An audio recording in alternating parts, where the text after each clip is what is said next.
What's up, everyone? We're doing the home stream tonight, teaching. There's my doggy. What's up, everyone?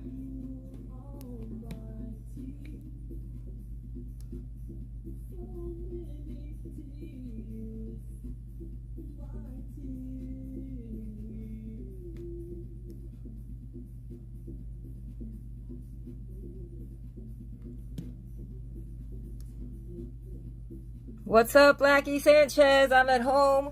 We're going to be learning and burning.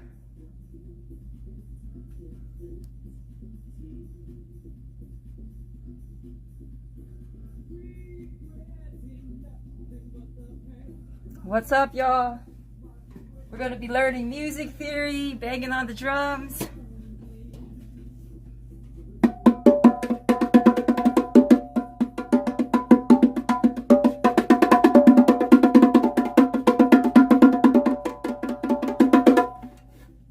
What's up, Maggie? What's up?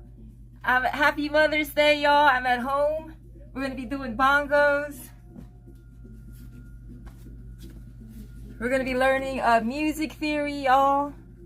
We're going to be learning music theory.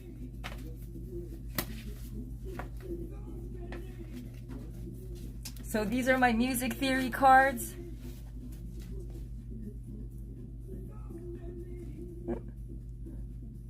Oh, here. Musical tones have physical properties that can be heard. Anyway, what's up, y'all? So we're gonna do music theory. Yes, we're burning, baby. We'll be learning. What's up, y'all? Thanks for tuning. Happy Mother's Day. So I want to show you so much stuff. I'm going to show you I know I've been promising these home streams. So what I'm going to, let me show you what's going on. You know, this is my work area. Show you, I'm trying to be as organized as possible. So I have, these are my sketchbooks, all my design variations, my flat sketches, more design variations, my musical poems. So I'm going to show you all my, these are my 288 musical poems. These are my 3,000 sketches. What's up, Chef B? What's up, Mrs. QT? So first I'm going to show you, I'm going to go through these design variations and we're going to do flat sketches, gesture sketches. So, what's up, Chef? This is all my work. I'm a workaholic. So I know there's people out there that think I'm crazy, but I ain't lazy. So this is my, see, I have all my buttons, buckles, 24-inch invisible zippers. I got, these are all the clothing labels. And then I have all my, I'm really proud of when I was away, this is what I did. It took so much time to organize. So these are my 9-inch regular zippers. You know, you know, cause I used to have a showroom in the garment district. So this is all the trimmings that I've accumulated over the decades. And you gotta be really organized as a fashion designer. So,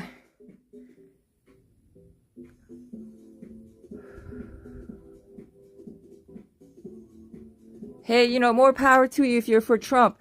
But I just want to let you know that if you're in this chat and you don't feel that women have a right to an abortion, and they don't have if you feel that women don't have a right to have an abortion and don't have reproductive freedom, you need to get the fuck out of here. What's up, Spritz? So, you know, you can support Trump, but you know what? If you don't support women and you don't support women's rights to have an abortion, then you need to get the fuck out of here, bitch. Anyways. So, I just want to show you. What's up, Linda?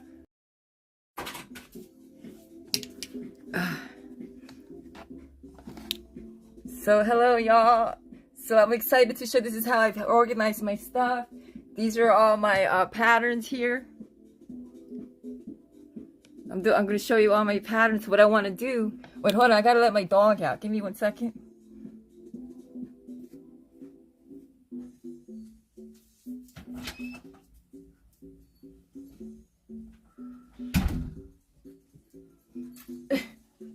Yay, we're going to do the bongos too. What's up, the spritz? So I just want to show you.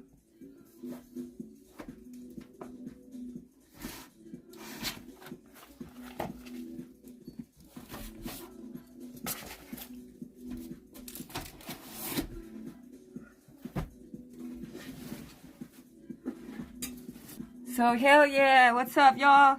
You're watching Your Friends Kids. Thank you everyone for joining us. Uh-oh, sorry about the buffering. So, just want to let you know I'm very proud. So these are all my design variations. Y'all, I'm going to show you through these books. I just wanted to show you. Yes, sewing. I've been sewing ever since I was 9 years old. And I'm 52 now, almost 53. What's up? So I'm very proud of my age because I started when I was 9 years old sewing. And do the math. What's 52 minus 9? 40. I've been sewing for 42 years. Here's all my design sketches. Hold on, I gotta let my dog out. Hold on, give me 1 second.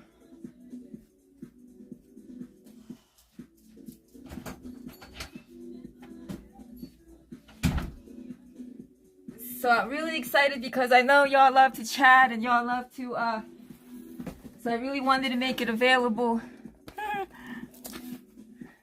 So here, let me just show you all the sketches.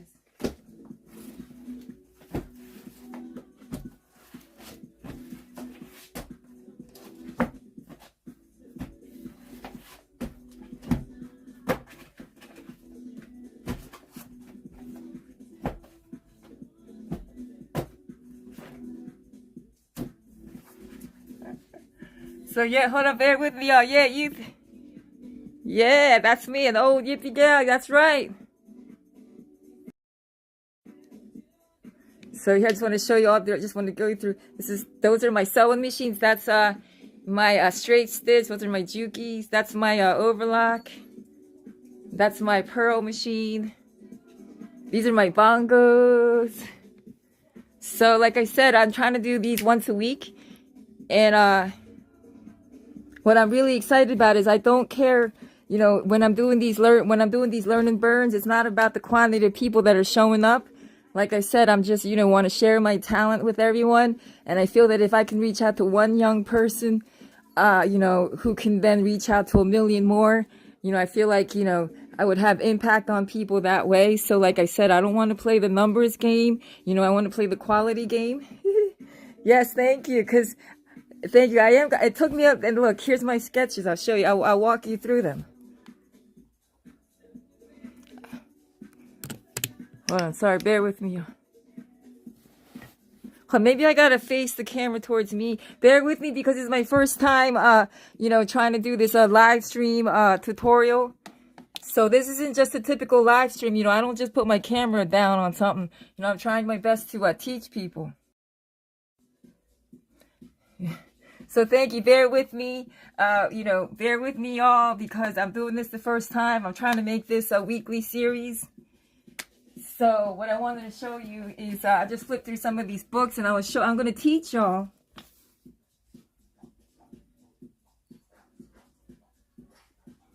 So on this, wait, hold on. Maybe just because. So here's some of my sketches. Now keep in mind, these are called design variations. So what you do is, for example, hold on, let me try to get a better angle, y'all. Bear with me, y'all. I'm just trying to figure out the best angles. So, like you see my patterns, I have 250 patterns. I want to make you do all the sewing just for you, or are you selling online? Actually, what I'm doing is,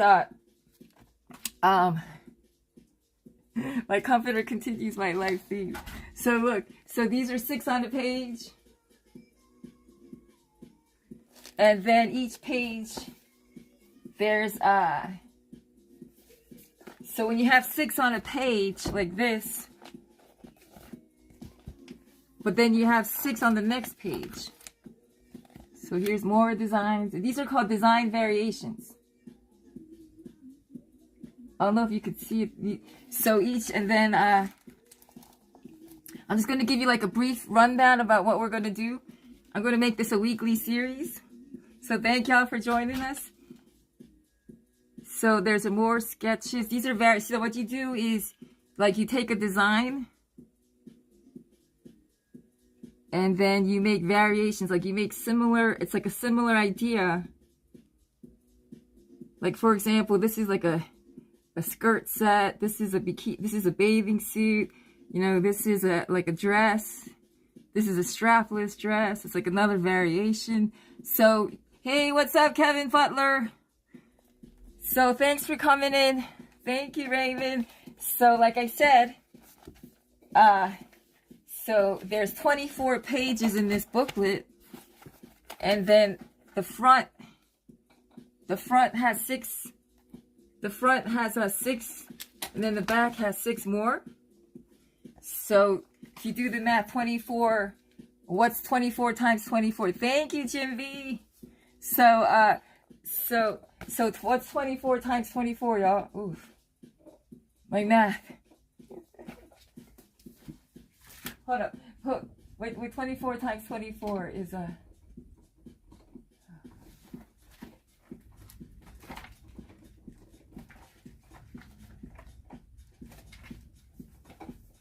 so that means you have 288 sketches in each book. These are the design thank you. So that means you have 288 sketches in here.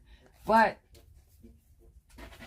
now I have, you know, I have 1, 2, 3, 4, 5.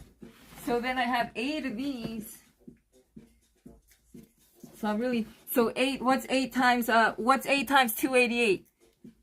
But then I want to show you the ultimate goal is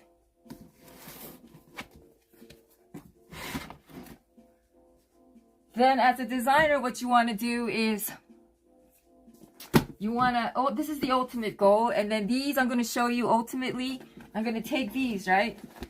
So ultimately, you want like 3 girls on a page. So once you, okay, 24 times 24, 20, but there's more because those are just the design variations. But this is the ultimate goal, really. You want to be able to show 3 designs. Well, you want to be, well, not necessarily. You want to be able to show like, sometimes one design could be so fabulous it could stand on its own. And then sometimes you could do a composition of 2 designs. Or you could do a composition of 3 designs. But when you do a composition of 3 like this, it's very beautiful. You know, kind of just tells like a little story. Everything is, you know, you can see how it's like, you know, you can see how they're related, but then they're varied. So, you know, it's a dance between, you know, and it's also a dance between practicality and originality. And, oh, anyways, we'll figure out the math later, but I just wanted to show you, you know, that I wasn't lying. So, like I said, you know, I like to play the numbers game when it's things I can control. So, for example, like I'm going to play the numbers game with all my work because I can control my work. So, like I can't control, I had to remind myself, you know, like there's so many things I can do that I'm capable of, so I don't really need to waste my time thinking about what other people are doing. Like, I totally get it. You know, they doing their thing, so I'm doing my thing. Oh, the nip slip. Woo. And you know, it's hot, and I'm trying to save money on an air conditioner over here, so I'm in my bikini top. So, okay, so then now these books are great. If you're an aspiring fashion designer and artist, these are great books. These are the Toya. These are great books. I love them as a designer. I recommend And I'm not going to be ashamed of the nip slip. I'm not going to be ashamed of no nipples, because, your mama's titties saved your life, and my titties say, inspire me. So, your mama's titties, this is Mother's Day, right? So your mama's titties saved your life, baby. So I'm going to use my titties to inspire my creativity, baby. This device is, it's getting hot. Use the overheating protection setting to improve live stream performance. Does anyone know how I do that? Hold on, y'all. Oh, wait, let me apply the overheating. Okay, yeah, because it's hot, but I got the air conditioner on too. So ultimately, this is like something to be really proud of. Ultimately, when you have 3 designs on the page, and then you have and you kind of show it's composed, the way that they're composed, you can kind of see their rapport. Yeah, it was something nips. So then these are 3 on the front page, and then I have 3 more, and you can kind of see how they tell a story. Now these are still, what's up, Anthony Todd? Now these are still these are still, there's always going to be room for improvement. So this is what I wanted to tell people, that don't get frustrated. The same thing with singing. When you're singing, a lot of times you don't think you can sing because you just don't know the song. So same thing with drawing. Don't think just because you're drawing something. What's up, Phil Da? So don't think just because you're drawing something and you don't feel that you can draw. You can go through this process, which I learned, which is what you do is you every time you make one sketch and then you refine it the next time. So after 10 times you can keep refining and get more into the details. So even here, these are results of having refined my sketches, maybe 4 or 5 times, but there's always going to be room for more. And so what I'm going to show you too is I'm going to take these sketches and then I'm going to use marker paper, because you have to use a certain marker paper. In order to use these, I'll show you these markers too. These are the markers we're going to use. So, what do you call it? This is, so thank you, y'all, because I just want to I've been wanting to do this. There's more to me than just being some kind of pothead on Fremont. I really love going out, but I just want to let you know, all the times that I'm not out on Fremont, this is what I'm doing: studying, working. I'm a workaholic.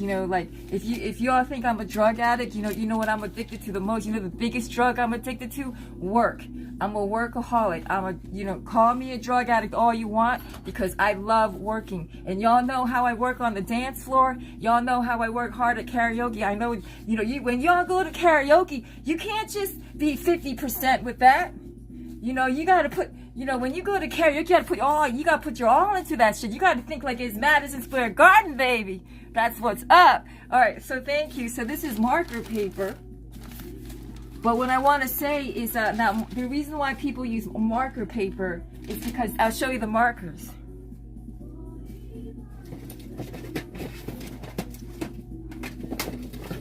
So now I'm going to show you the marker. These are, oh my God, they don't even make these anymore, I think. So I have all of my markers. They're all organized. I don't even know if they make them anymore, but these are great. Looks like how great these markers are. These are Pantone markers. And what I love about these are awesome. And these markers are usually, these are kind of expensive, maybe $3 to $4 a marker, but they're worth it. So what I love is they got a thick point here.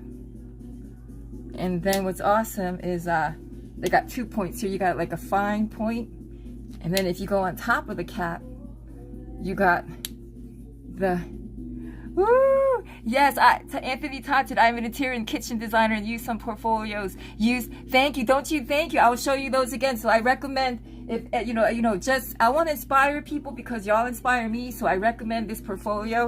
Yeah, I have a lot too. Let me show you. Oh my God, I love these. Thank you, Anthony Todd. You speaking my language.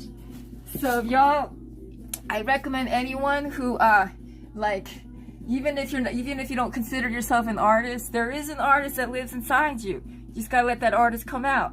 So if you want to make one investment and you've always wanted to draw, get these. Because Anthony, you're talking about these, right? The Toya. Oh, I love these. So Anthony Todd, do you like that? Do you like that art store? Yes, thank you, Jimby. Thanks for your generosity of time and spirit. And you know what? You know who inspired that generosity of time and spirit is Robert Greene, my hero. Now, I just want to say something. What's up, Courtesy? Yes. Woo. So if y'all just, even if you invest in like one portfolio, this is what it's called. It's called the Toya Portfolio Index. So, right, and Anthony Todd, he's a, yeah, like, and so I just want to say, you know, I know, you know, the reason why I, you know, like to talk about my accomplishments is because I feel that I can lift myself up and I don't have to hate somebody else to make myself feel better about myself. So like I said, you know, I'm going to lift myself up. I'm going to, you know, like I feel that I'm fabulous and I'm a great designer and I'm a great singer and a great rapper. I think I'm a great,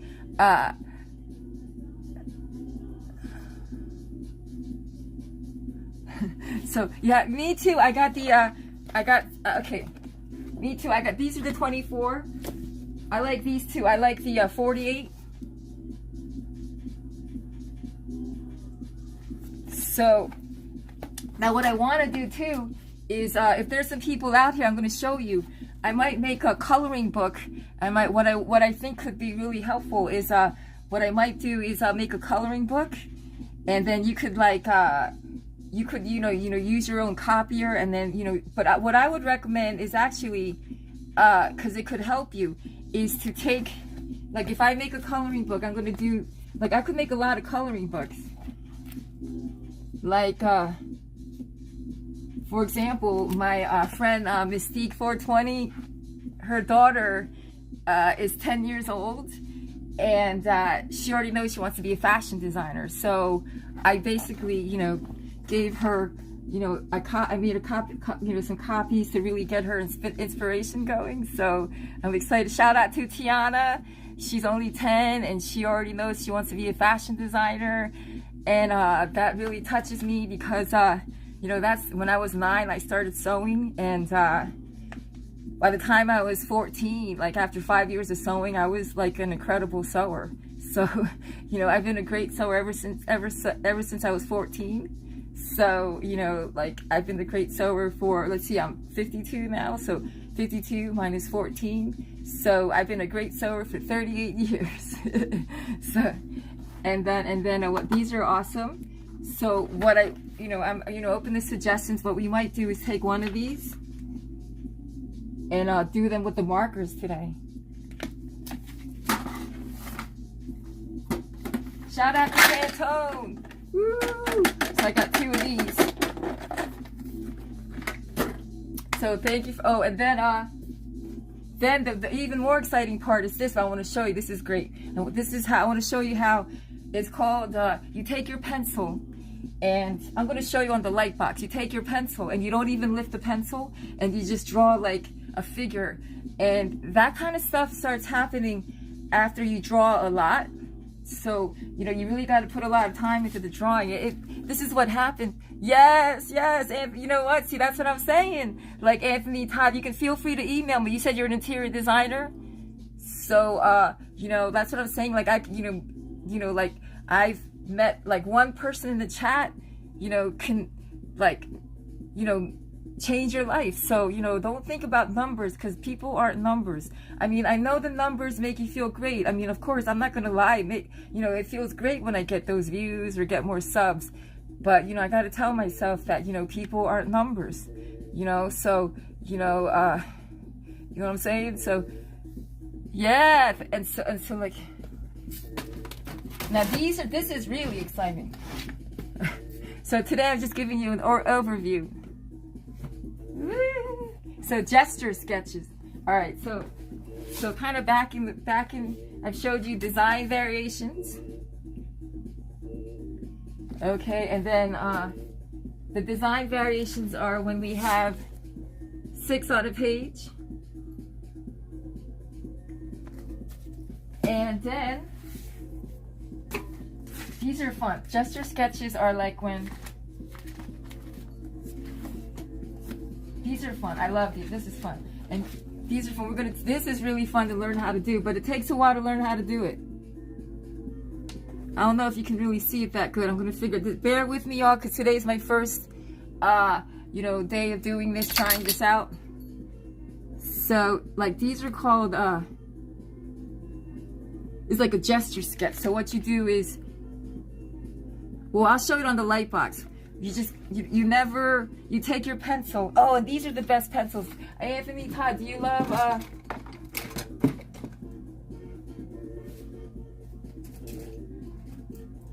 oh, not just Anthony Todd, but all y'all fellow artists out there. And I find also that these are the best. Are y'all familiar with these mechanical pencils? I love these. Woo! What's up, Amy Jo Johnson? Welcome. Anthony Todd says, yes, degrees in interior design and architectural design. Mostly kitchens and interiors. Wow, see? I know, like, you know, just so you know, like, architects have to be really smart. So power to you, Anthony Todd, and it's a lot of work, right? Yeah, because I want to show you with the flat sketches too. I'm sorry, I'm just like get so excited. This is everything to me. So what's up, Amy Jo Johnson? So like for example, like when we're doing like this is maybe do you use these?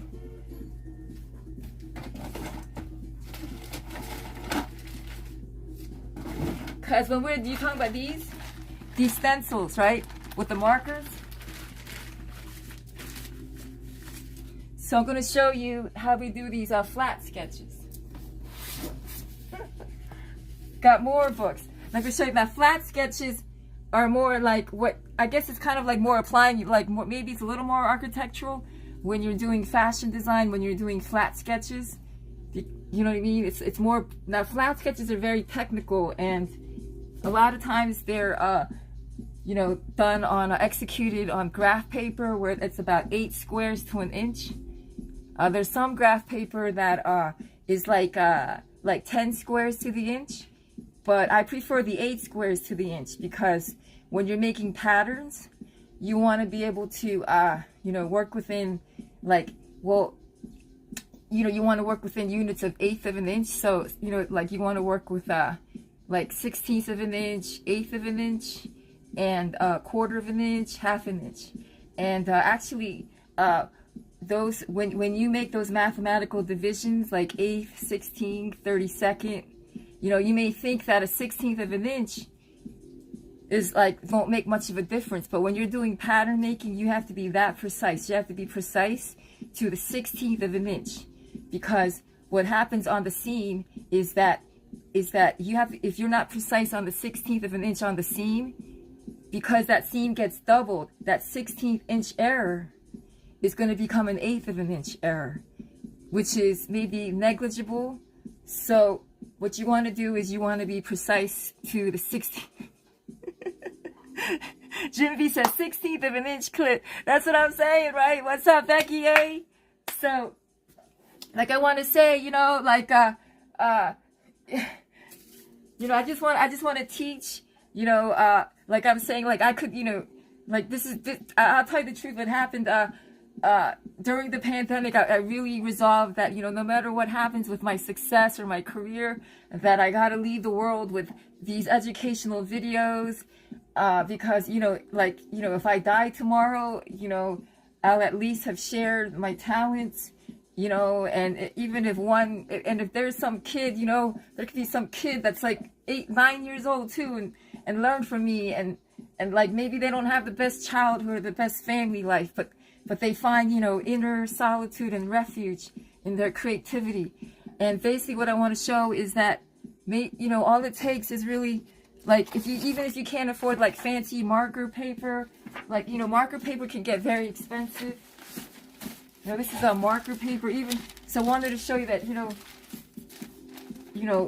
if you have fancy, even if you can't afford fancy marker paper, even if you can get a stack of, you know, 8.5 by 11 copy paper at Staples for, like even for, you know, get a stack of like 8.5, like a stack of like 200 8.5 by 11, like this copy paper, and it'll only be like like $5, you know, like less than $5 a stack of copy paper.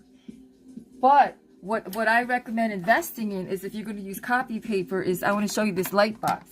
We're gonna color with the markers. I'm excited. Ooh. So let me show you. Hold on, my doggy wants to go out again. Give me 1 second, y'all.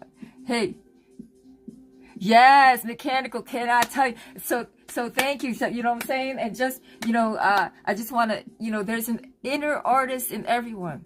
So, you know, just go with it. You remember when you were a kid, you loved that that's all you wanted to do, right? That's all you wanted to do, color, right? That's all you wanted to color. And, you know, that, you know, you loved all kids are artists. So, you know, just, then we had to grow up, and then we had to control ourselves and have to conform to society. So, you know, if you're older now and you're retired, you know, let that kid come back, you know, liberate your inner child, your inner creative child. So, okay. So now we don't need no, you know, now we're grown up now. We don't need Crayola. We got $5 markers, motherfucker. Oh, excuse me. Yeah. We got $5. We got $5 markers, mothers. So here's to the mothers out there. All right. So, okay. So then now I'm showing you. Okay, then I wanted to show you some flat sketches. Thanks to Anthony Todd. Oh, okay. See? Thanks to Vertical App, Anthony Todd is finally chatting. You know, but, you know, I know some people don't really like graphics equipped. I make you a mother? Yeah? You know graphics equipped is gonna make me a motherfucking drink. Make me a drink, motherfucker. Make me a drink, motherfucker. Yeah, you've got to put drink in there. You gotta make me a drink, motherfucker. Alright, so anyways, so then now we got flat sketches. Ooh. Now this is something that you, Anthony Todd, as an interior designer and architect would appreciate. The flat sketches. Now in order to make these flat sketches, I'm going to show you how we make these flat sketches. So this is becoming, this is what you want to show. Okay, put it this way. What you want to show is, if you had to hire a pattern maker, which I don't recommend hiring a pattern maker. I feel that as a designer, you need to learn how to make your own patterns. And that's why, you know, I survived this industry, because I learned how to make my own patterns. And that's why I was able to sell my patterns. So, you know, aspiring designers, however old you are, and it is true that, you know, people that start this early, you know, if you like, for example, like if you've been, I do recommend, like, Tiana is a very lucky girl because she knows exactly what she wants to do. And, you know, she's 10 years old and she's aspiring, you know, to be a fashion designer. But what's really great is that when you aspire to be a fashion designer, you know, you learn a lot of different skills. So, you know, so what I recommend, you know, if you're an aspiring designer, you know, definitely learn how to make your own patterns. Definitely learn how to sew yourself, because when times are tough, you got to do that work yourself. So and then I'm going to show you how I organize my space, because what I learned is that if you want to have an assistant, you know, you got to be ready to have an assistant. You got to have everything very systematically organized, because you don't want to keep, you know, you don't want your assistant to keep going, where is this, where is that, you know. And I'll review again how, you know, so make sure that your workspace is very organized, you know, so that your assistant knows where everything is. Perspectives are important for job. We could talk about perspectives and theory. We could talk about art history. I love art. You know, I love art history. I try to remember even, like, you know, like the paintings and what year they came out and stuff like that. Oh, and graphics, if it got me some kind of fun, but me no good at it. Yeah. Well, don't worry. You can do it. You can practice. What I would do is graphics equipped. Maybe I'll do a tutorial for you to show you how you can make pillowcases, because pillowcases are not that hard to make. And actually, I make I make these pillowcases too. Oh, I'm going to show you my 420 pillowcases. So anyway, so here's my flat sketches, and this is what you want to show your pattern maker. But honestly, you should be that pattern maker. So this helps you bring you closer to your product. And this is all done with, okay, you know, this kind of gives you like the details you want to show. And then, now these don't have the back views, but I can do the back views later. So here's some more flat sketches. This is ultimately what you want to transfer, make your, It's not heavy duty enough to get through jeans, hems. Yeah, honestly, you might need a... Anthony Todd said, be specific to be terrific. Yeah. Word of the day. Woo. Yeah, because intelligence the main, creativity the game. Woo. All right. So these are more flat sketches. I'll just kind of flip through them. So like I said, it's to tell you the truth, I have so many books that it's hard work just to even look through the books. So, it's hard work just to even look through this shit. Look. Alright, so I'll go fast. So more flat sketches. More flat sketches. So to read more flat sketches. And like I said, you could be... Oh my God, I know I have this... Oh my God, but sometimes I feel like Prince is in my, spirit. Like, honestly, woo, when I sang Man in the Mirror, Friday night, oh, I was so emotional. I just felt like Michael Jackson's spirit lived inside me. I mean, maybe, it's just, maybe it's just I smoke that, maybe it's the weed that makes me feel that way, because that shit is good. But I felt like I felt like I channeled Michael Jackson's spirit, and y'all saw the way I was. It really hit me. I was like, so I don't know, I get like that, because I have to admit, a lot of musicians will understand me. Certain songs I hear, I'm very sensitive to the nuances of the tone. So, certain songs I hear, they really get me going, and I get very emotional. And a lot of people think that, some people think that I'm just some kind of crybaby, but it's just certain songs really get me going, and they're like wondering why, I can just laugh it off. It's just that song just really hit me, and I can hear the nuances of the note. Oh, and this is what I want to say too, is I actually want to say something I just want to say, to my mother, I know that, I know you preferred my brother, and I know you, I know you couldn't stand every time that I outshined your son, your beloved son. I know that really disappointed you every time I shined, and every time I outshined your son, and I was the girl that outshined your son, and I wasn't supposed to.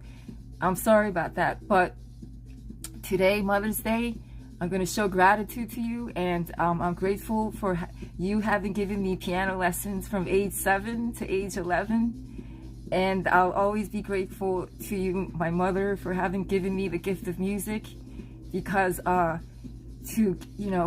when you're just a 7-year-old kid, and you learn piano, and you are taught piano, or you're taught to, and I by the time I was 11, I was very good at piano.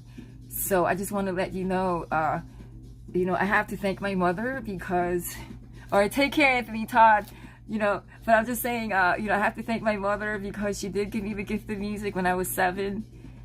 And what happened was both my brother and I, we both were given piano lessons, and I just excelled, and he didn't. But by the time I was 11, I was playing Beethoven, I was really good at classical music. So, again, Mom, sorry that, I had to outshine your son all the time, but thank you for the gift of music. And I'm going to be the bigger person, and I'm going to show gratitude and always be thankful. Thank you. So, all right. And I think the music lessons is why I was able to pick up singing, and it is also and furthermore, what happened was, we're going back to the sewing. So these are more sketches. It's a lot of work just to even look through these books. Could you imagine the work that I put into it? Okay. All right. Thank you, Anthony Todd. Please, I'm going to try to make this like a once-a-week thing with the Learn and Burn series. And then Get That 420 IQ is going to be another series, oh, hold on. Sorry about my alarm. Okay. So, all right. Love you back, Anthony Todd. So these are more flat sketches.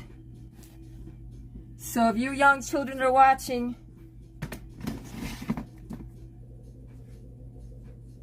I just want to share maybe my lifestyle. Maybe you don't approve of my lifestyle, but I'm making the best out of who I am, and I'm a creative person. I'm passionate. I've learned how to be more diplomatic, but I'm sorry. I'm gonna have to say it again, and if you don't believe in women's rights, and if you don't believe that women have a right to choose their reproductive freedom, I'm just gonna tell it, that's, and like I said, what's up, Salvador Bonfilio? Like I said, I know why, I don't have as many chatters as other people, because I'm very open about my beliefs. So, like I said, and I'll say it again, somebody called me out on this, and I'll say it again, I'm a very passionate person. I have passionate beliefs, and there's going to be people that don't like the fact that the things that I say, how I feel about women's rights. I'm totally pro LGBTQ, and I'm sorry, and that's the reason why I had to admit that I used to get very passionate about like organized religion, because organized religion, it demonizes women, demonizes, LGBTQ and all of that. So, so like I said, I gotta be me, I gotta express myself. This is who I am. My personality and my drive and my passion doesn't make me a diplomat. My personality, my drive, my passion, and my personality, my drive, my passion is why I create all of this. Who I am is why I'm so like this. When I do this work, I just want to share with you. When I do this work, it's hard, it's backbreaking. And I smoke the weed to get rid of the pain. If I didn't smoke weed, I'd work 8 hours a day. But because I smoke weed, I work 16 hours a day. And I just want to let you know, I'm here to defend my fellow potheads. And what's up, Tilly T? Love you. For the ladies, yes. So I just want to say to my fellow ladies, the mothers, I just want to say, I am who I am, and I'm grateful to the 23 people in here. And I just made a friend with a fellow artist, Anthony Todd, and that's worth it to me, So, and thank you, yes. And I'm grateful to my mother, and and I'm sure, I'm glad, and I'm glad that my mom had a choice to have me or not.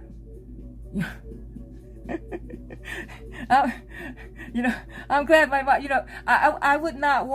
I would not want to be born if I felt that my mother was forced to have me. So thank you, Mom. Love you.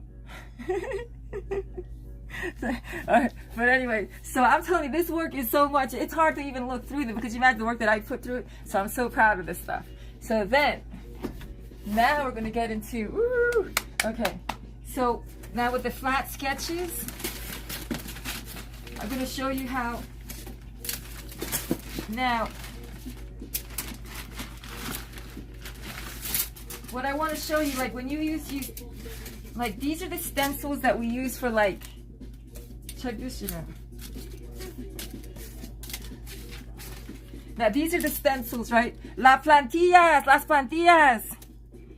Mis amigos. Sí, yo estoy aprendiendo.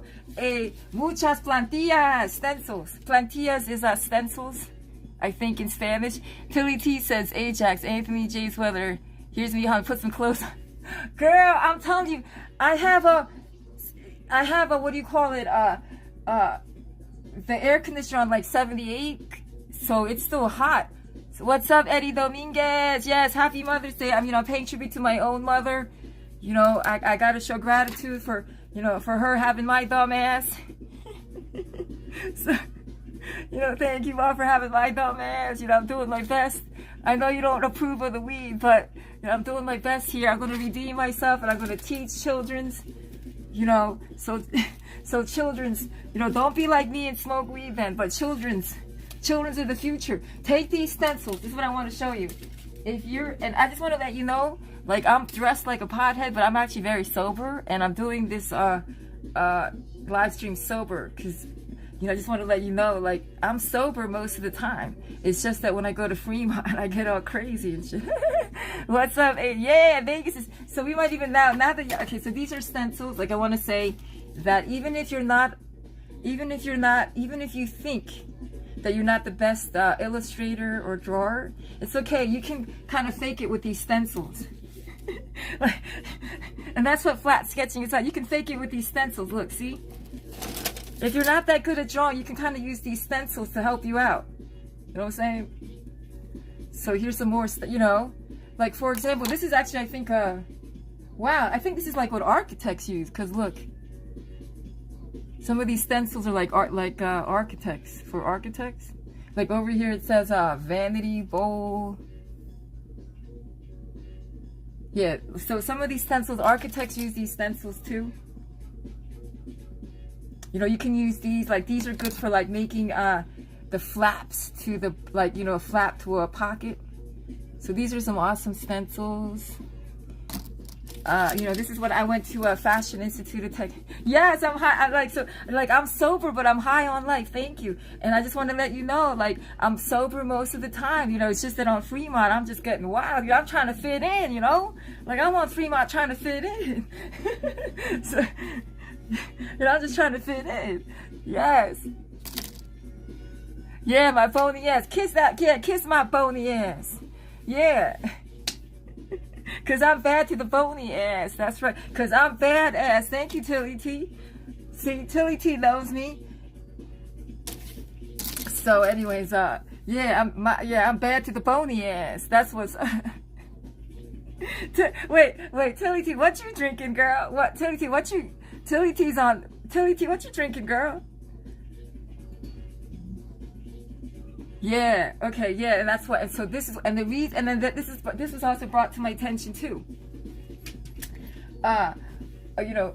Oh, and don't forget, if all this art, don't forget, y'all, if all this art is boring your ass, we got tarot cards too. Yeah, check this out. I seen some lives. Wait, Ajax, LV, and the Visa number. Ooh, that's what I went to a Visa. What do you call it? It was, wow, for the year 2000. Have I been to the Cat's M? No, I've never been to the Cat's M. Never. Hey, you know what? But this, what do you call it? So, all right, y'all. Tarot cards. Did y'all get bored of this art? We got, yeah. And look, this is how, can I just show you how organized I'm getting? Look at this shit. See, and then I've organized, and keep in mind, I've actually organized this whole place so I could start live streaming a lot more from here. Look, yes, Ibiza, because look, just want to show you something. I got it down to like where I got everything. Hold on. I'm getting. All right, look at this shit. I just want to let you know, look at this. I got my wooden massage. I got it all with my notebooks, my colored pencils. You know, I got everything by the bed, my tarot cards.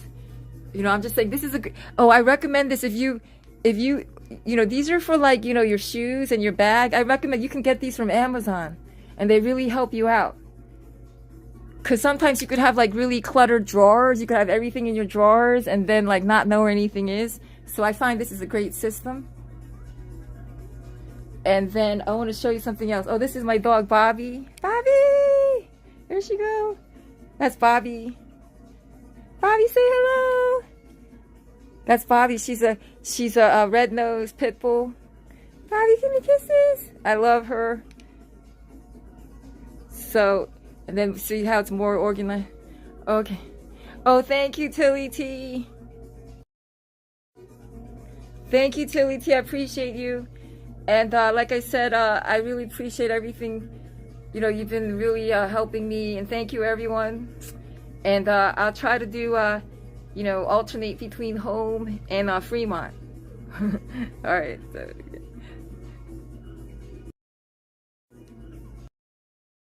yeah, Bobby the Pit. There she go. Let me see.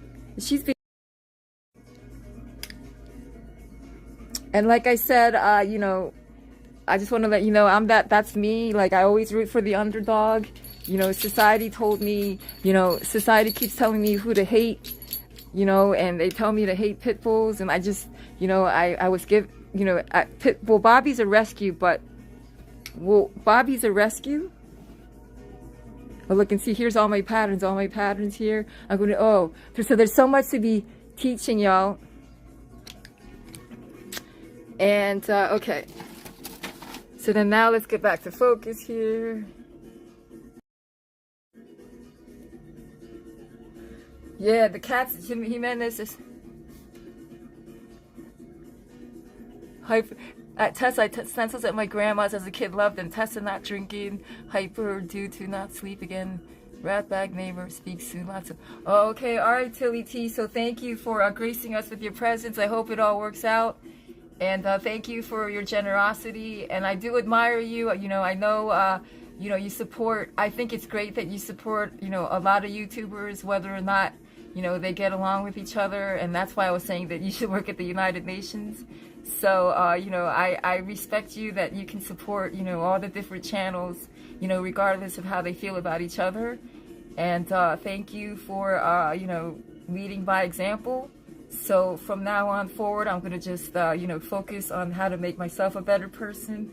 And, oh, thank you, Salvador. And, you know, like a year ago, maybe, you know, I was paying a little too much attention on what other people were doing. It's just that, you know, I have a heart, and I just wanted, you know, when I go to Fremont Street, you know, what I love about Fremont Street is just everything about Fremont Street. But my heart goes out to all the people that, you know, my heart truly does go out to, you know, the people that are, you know, just having problems and that are, you know, having issues with drugs, like bad drugs, you know, and so, you know, when I go to Fremont Street, you know, my heart goes out to those people. And, you know, it just hurt me to see, you know, them get judged and laughed at. And that's, to me, the beauty of Fremont Street, that people from all walks of life, you know, whatever they're going through, can have fun, you know. And you know, I got a little too emotional, and I got a little too, you know, I just defend people, and I got a little too overzealous. So I had to kind of like hold myself back and realize that, you know, I can only control who I am. So, like, it breaks my heart when I see, like, it just totally breaks my heart. Like, when I'm on Instagram and I see, like, how these poor dogs are getting abused. And there's nothing I can do, I feel sometimes. But the one thing I can do is just love my dog even more, you know? Like, the one thing, I can't control them, but I can control how much I love my dog. So that's what I'm doing about Bobby. So thank you, Jim B. And like I said, I'm not perfect, and sometimes my overzealousness takes over, and maybe I did, you know, cross the line with certain people, but it just hurt me. I just didn't approve of that person, you know, judging people. And maybe maybe it wasn't even about those tweakers. Maybe it was something more personal. Maybe it was like more of a personal vendetta. But I have to admit, it wasn't exclusively because of those poor tweakers getting judged. You know, it probably was a personal vendetta. You know, I did admit to you that I have, you know, I can be vain, egotistical, materialistic. So I feel that this live stream is going to be a great way for me to take my vanity and my egotism and my materialism, and me recognizing that, and maybe those are, you know, not ideal, but me recognizing them, then I could maybe sublimate, take something that's negative and positive, turn it into something positive. And by inspiring my friends today, and maybe there's some, you know, and not just the young children, you know, don't, you know, even if you're like, I'm going to tell you right now, like, because it's what I went through with singing. Even if you're 40 or 50, don't, you know, and you're interested in this fashion, do it. It's the creativity is a gift, and it'll make your life rich and happy, you know. So, you know, I just want to give people options and inspirations. Thank you, Raven Rodriguez. So, hey, you know, maybe it's a heart of fool's gold. I may have a heart of gold, but it may be a heart of fool's gold. But you know what? At least I got a heart. It's fool's gold. I got a heart. Shit, I got a heart. I got a fool's heart of fool's gold. No, no, I got a fool's heart of full gold. Something like that. So, so then now we're going to start organizing a little more in focus. So what I wanted to do, which I thought would be really cool, to show some of these gesture sketches. So what I wanted to... Thank you. Ooh, we got the bongos. Oh, what I really want to do is, what's up, RJ Wordheimer? Thank you. Salvador Buffett, you love doing art. We're going to do art. Because your art is your heart, baby. Because my art is my heart. Woo. What's up? Oh, thank you, Jimenez. So, okay, cool. Y'all got me going. And like I said, I'm completely sober. You know, I'm going to like be, you know, this is who I am. I'm just a pothead, you know, when I go out. Okay, so, all right. So now we're going to just put some of these books back and then we're going to focus. Like I said, so, you know, I did, just wanted to let you, hey, what's up, and JVRC Garage in the house, woo! And check out JVRC Garage's channel because, actually, like, JVRC Garage, he inspired this, like, because he does, he does these live streams and he shows how he constructs, you know, the art, you know, I don't know, you know, like maybe JVRC Cards, feel free to, you know, talk about your channel and what you do in your own words, you know. And like I said, you know, technically we all have channels. So I just want to say, like, there's absolutely nothing wrong with you coming in and being proud of what you've achieved. So feel free to mention your channel. But, you know, just, you know, but when you mention your channel, you know, just kind of, you know, just come in and say hello and be friendly and acknowledge us. You know, don't just come in and just, you know, shout out your channel. Like, at least say hello. You know, at least say hello to us. Ajax, because I've had a couple people, like, you know, come in, don't even acknowledge me and don't even say hello to anyone and just say, my channel, blah, blah, blah, or talk about their... So I'm just saying, you know, feel free to mention your channel, but, you know, we're here to socialize, you know, so, you know, can you say hello before you promote? Okay, there ain't nothing but promoting, okay? But just say hello, okay, before, you know what I'm saying? 'Cause we're trying to socialize. We ain't just promoting. We promoting socializing.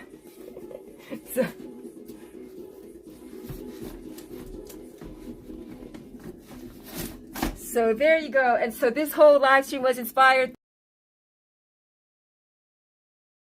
See, Ajax is see all you hotties soon with shirt and almost everything else. That's what's up. Because Vegas, woo, because, you know, I'm trying to save the environment. I'm trying to save on electricity. What's up, first class? So, okay, for all just coming, I just want to show you, just want to give you a little brief overview of my workspace. Oh, what's up? What's up, Maria? Welcome. Woo! Mi amiga. Este mundo de chinga, estoy ansiosa. Yo quiero más dinero, ¿dónde estás? Solamente una fantasía, una vida sin deudas. Pero si tú vives sin dudas, tú tendrás todo lo que tú quieras. Todo, todo. Este mundo es mío. Este mundo es tuyo. Este mundo es nuestro. Reggaeton. Yo, but y'all know about the history about reggaeton?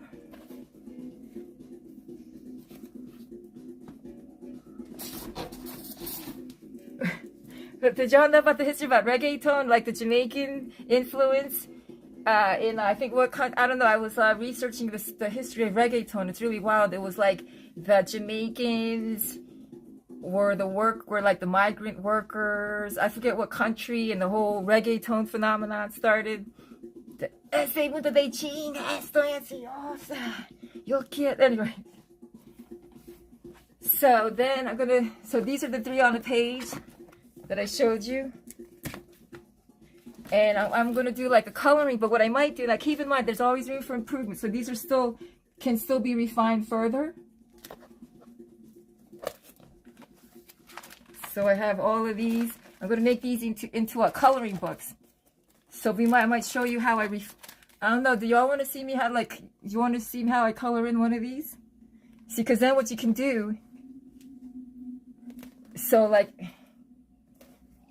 for example, in couture, if I finally get the opportunity to have a couture house, you can have a client look through these. You could have the client look through these, and they could just look through all of this. The client can look through all of these sketches.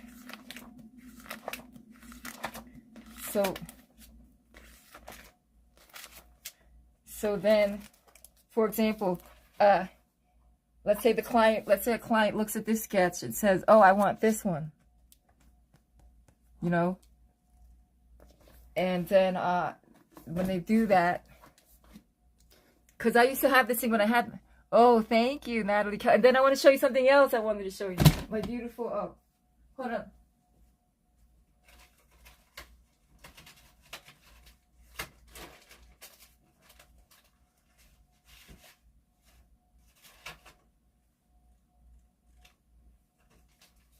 Oh, let me put on my music back on.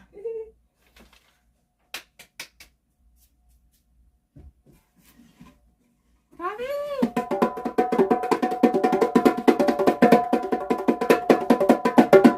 We're gonna bang on some bongos too, baby.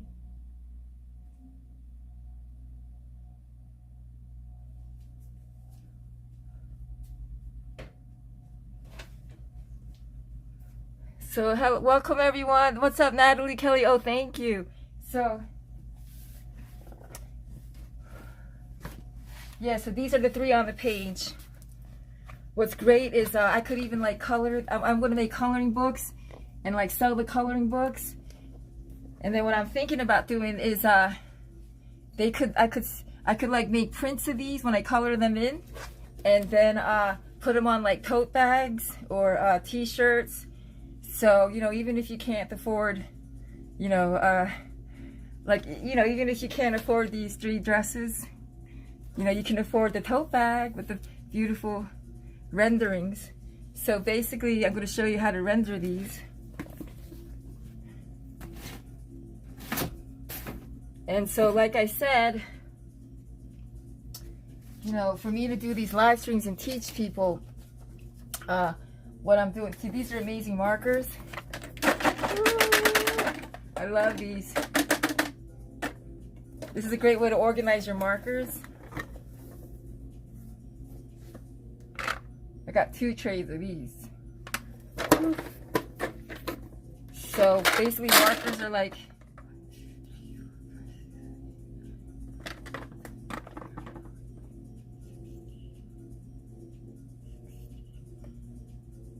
so, you know, these are like $5 markers each. So this is like $300 worth of markers right here. Okay. So enough of that.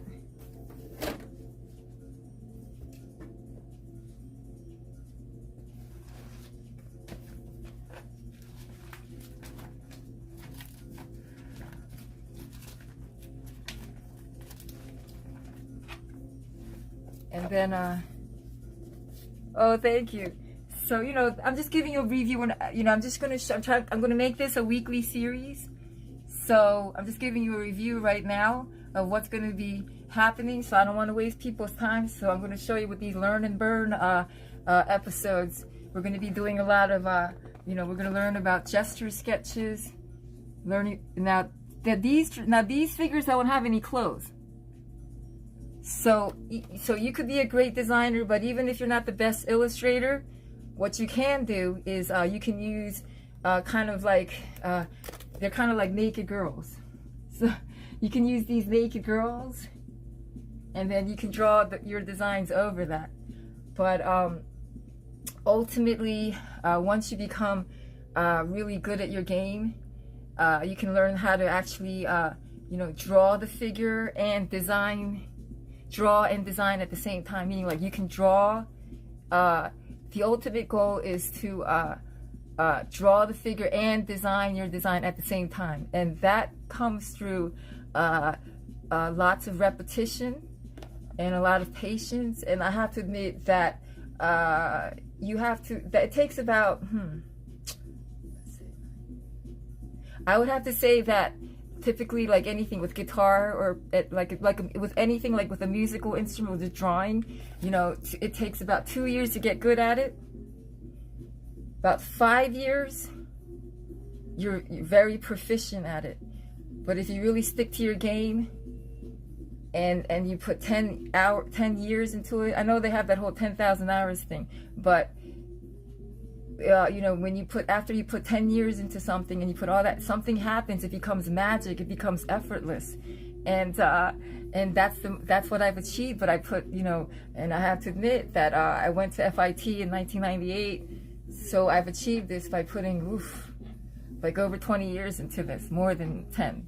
So, and I just want to share you. So now I feel that with all the hard work that I put in, that I can teach now, and I could, you know, inspire, you know, children of all ages. So those are the gesture sketches. So like I said, ultimately,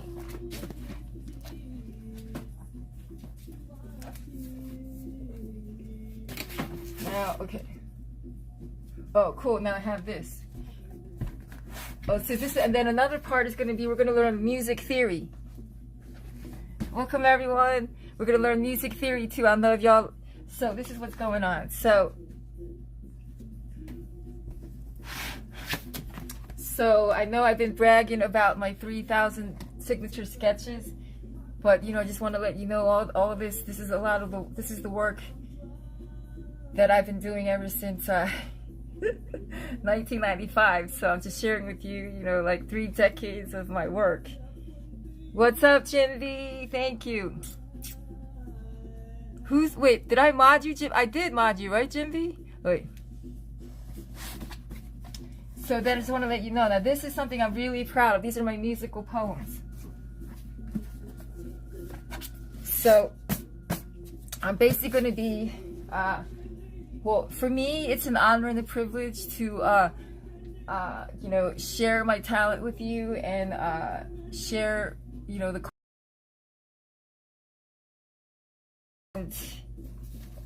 what happened was,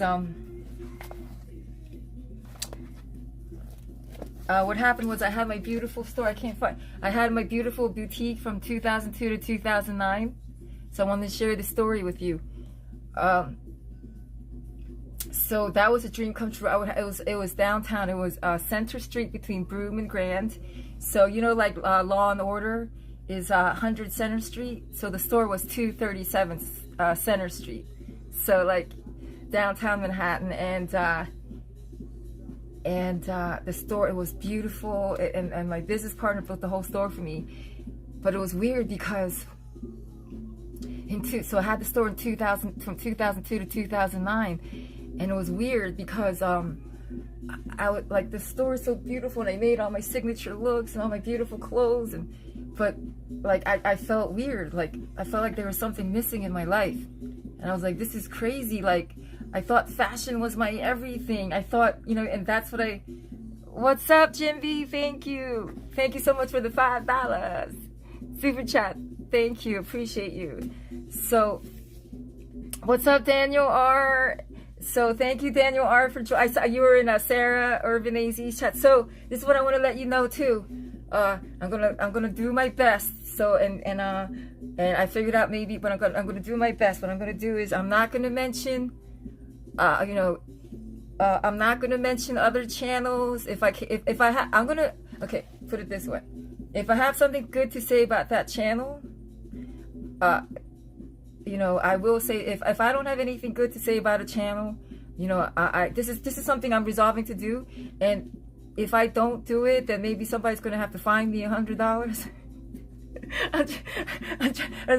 I thought about it today, and it's about self-control. So this is what I thought about today.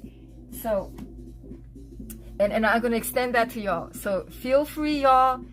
Y'all could mention your own channel. Just be brief about it, and please at least, you know, be friendly about it. You know, come in and say hello, or, you know, put in a good word for me as well. You know, don't just come in and just be like, oh, this is my channel, and then be antisocial. So all I'm saying is the whole point of the live stream is that we're social people. Like, you know, I know it's ironic that, you know, antisocial people, you know, probably created the Prism app, you know, You know, like antisocial, like people created the Prism app, but they created, you know, for people to be social, you know. So, you know, they may be antisocial, but they're not stupid. So, you know, they're just trying to create a, you know, social dynamic for everyone. So let's try to be as social as possible, you know. So, you know, like, you know, so what I wanted, so if I'm going to be like that, I feel that I should extend that right to you. So you could, y'all could feel free to mention, you know, any channel that you particularly enjoy. And I'm not going to be bothered about it. Even if that channel don't like me, even if that's, you know, what, I don't care. If you're going to be in this chat and you got something good to say about a channel, feel free. So let's all just, we're only going to mention the channel if we got something good to say about that channel. So I bet you most of the time I will keep my mouth shut. But I'm going to say something good for Sarah H. of Urban AZ.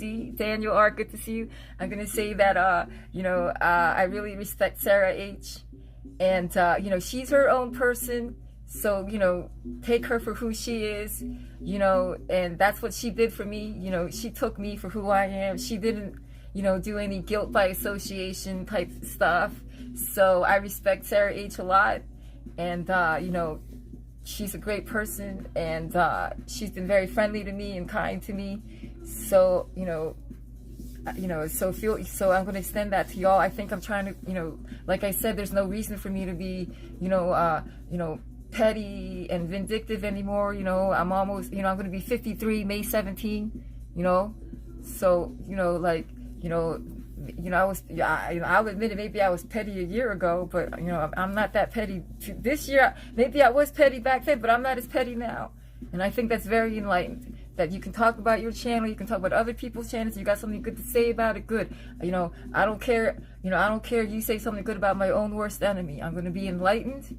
And if y'all catch me saying something bad about another channel, you know, I'm gonna have to cash app. I'm gonna have to pay $100 fine. So I'm gonna honor that, because if y'all catch me saying some shit, you know, about some other channel, you know, you could find me $100. So that's why I think today, because I'm too busy with my creativity and I don't need, you know, to do that. And on top of that, I don't want to be fined $100. I'd rather give $100 away than be fined $100. So okay. So, okay, now we got, this is my heart right here. This is my heart right here. So these 3 books, oh my God. These 3 books is everything. My musical poems. Oh. So I just wanted to give you the background to, this is what happened. So, what happened was I had my beautiful store, and I said, what is this? My fashion dream came true, and I have this beautiful store, and you know, and my business partner invested millions in the store and everything, and that's how I was able to do my patterns and everything. But something happened. I felt like something was missing, and what was missing was my music that I gave up. What, so I'm not going to go out again? Well, I was out Friday, and you know, basically I need to do, you know, more of these streams, because this is really who I am. You know, I know, like, dancing and singing, you know, that's fun and all, but this is who I am. You know, my fashion is everything. So, you know, if I never go out again and all I do is, you know, do these tutorials, so be it. You know, I'm going to go with the flow. Oh, thank you, Natalie Kelly, for asking, because these are amazing. I recommend this. This is great. Go on, go on Blick, BLICK.com. You'll get the best prices. On it's GLICK.com. These are the best ones. Right here. It's called Latoya Art Portfolios. And you can get them at blick.com. Thank you, Natalie Kelly. So feel free, if you know, there was a interior designer and an artist here earlier. I guess he was busy, so, you know, feel free to talk about, if you're an artist, what you do, or you know, what crafts you like to do. So basically, Well, we're gonna go now. We're gonna go back to the poems because what I really wanted to show you, and this is what I'm working on. Oh, you're welcome, darling. So hope y'all are having a great Mother's Day. And like I said, I'm out here today, and I'm the bigger, you know, like my mother and I, we don't really get along, but I'm showing my gratitude to her for giving me the gift of music and giving me piano lessons when I was 7. So and I became an incredible piano player by the time I was 11. And that was thanks to my mom paying piano lessons. I mean, I know she didn't like the fact that I got so good and her favorite son wasn't so good. And I know she hated all like growing up, she hated that I always outshined her son. But I'm sorry, this is who I am. You know, I can't help it. I just, you know, I have a lot of drive. I just have to be the best at whatever I do. You know, and that's why I'm the #1 pothead of the world, baby. So, okay, y'all. So thanks for your patience, y'all. We learned, and y'all didn't know that. Oh wait, but you know what? Maybe I should smoke a little bit, cause now I did say we were gonna learn and burn, right? Bobby, good girl. Bobby, good girl.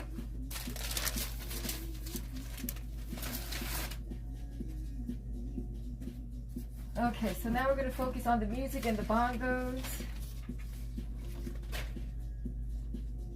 Woo. And this is how I learned, y'all. That's how I learned how to... Alright, we got the bongos. This is how I learned how to rap, y'all. Y'all need to go to Guitar Center and get some bongos.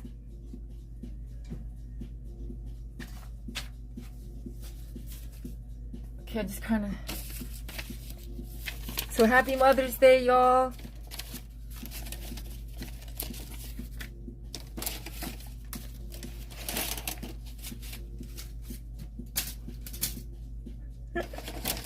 Sage Red out. Hi Tessa, please tell us again about your education background. I somehow, oh, thank you. I will. Thank you very much for the opportunity to do that.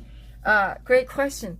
So, okay, so what happened was, thank you for that. So what happened was, like I went to, oh, can I hold on to my bongos? What happened was, yeah,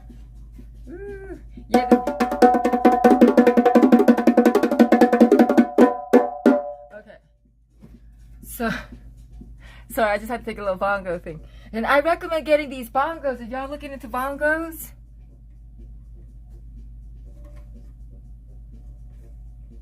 she got one big titty and one, wait, hold on. Yo, she got one big titty and one small titty. And they call that bitch Biggie Smalls. Did y'all hear that joke? Okay. So, yes, thank you so much. What happened was, all right, so what happened was, I'll tell you, like, I'll be honest with you what happened. So, you know, like I went to school, like I grew up in Pennsylvania, right? Plymouth Meeting, Pennsylvania. So what happened was, like actually, like I came to America when I was 5, like 1976. So, and it was a month before, it was like August 1976. And my family, they're already in America, like from 1973 to 1976. So I was actually rejoining my family because they left me in Korea with my aunt. So, it was like a month before kindergarten, and I didn't speak a word of English. So, but my Korean was actually really, really good. But like when I was growing, like I was, you know, so I was like basically like an orphan for like 3 years living with my aunt. So my aunt was taking care of me in Korea, but my mother, my mother, father, brother, and sister, they were already in like Philadelphia. So it was like a lot of pressure, you know, to learn English because it was just a month before kindergarten. So I completely like just learned so quickly. So I quickly learned so quickly that I learned like all my Korean. And because I was like the way that I was like a street urchin in Korea, like literally a street, because my aunt was kind of neglectful. But I had a, well, don't cry about the story. It just shows how much strength I have as a person and why I have really good instincts and survival instincts is because, see, I was living with my aunt, but my aunt was pretty kind of neglectful. So, and I'm just a kid, and I was a very loving kid. I just was, I just always, was just that kid that was always like, I love you, I love you. And I was that kid. I'm still that kid. But I was that kid that just always was like, I love you, I just love you, I love you. I was so lovey. And I had a fascination with, birds. I remember my mom used to tell me, like, because in Korean, bird is chebi. So it's like, oh, look at the bird. So like I used to say like chebiya, like look at the bird. Like I was so fascinated with birds, and I think it was because they fly. But honestly, I think I just really love birds because they sing, because birds sing beautiful songs. So ever since I was a little girl, I was always fascinated with songbirds, with birds, because they sing. It was just something I was completely, and that's, my mother mentioned that to me. She said that when I was young, that I was always, just like saying, I love you, birdie, I love you, birdie, birdie, birdie, birdie, I love you. So what happened was, so then I came to America, Philadelphia, and I was under a lot of pressure to learn English, and I knew a lot of, I was like a street urchin. I spoke like really bad Korean, like I was cursing because I was like a street kid, and then I had like my grandmother, like I remember every now and then I'd see my grandmother because my aunt wasn't really being nice, and like I'd go over there, and she'd give me like $1, and so then I'd go to the store and get peanuts. And then I was such a go-getter as a young kid. That was like 4 years old. I even found a job. So there was this like it was like a little Korean restaurant, and it was like country. It wasn't no Seoul bougie Gangnam style, none of that. It was all country bumpkin shit. So I had a job when I was 4 years old, and they felt sorry for me, because I was like the little kid that's just like, they didn't really like have parents around, I learned how to be, and that's when I learned how to be charming.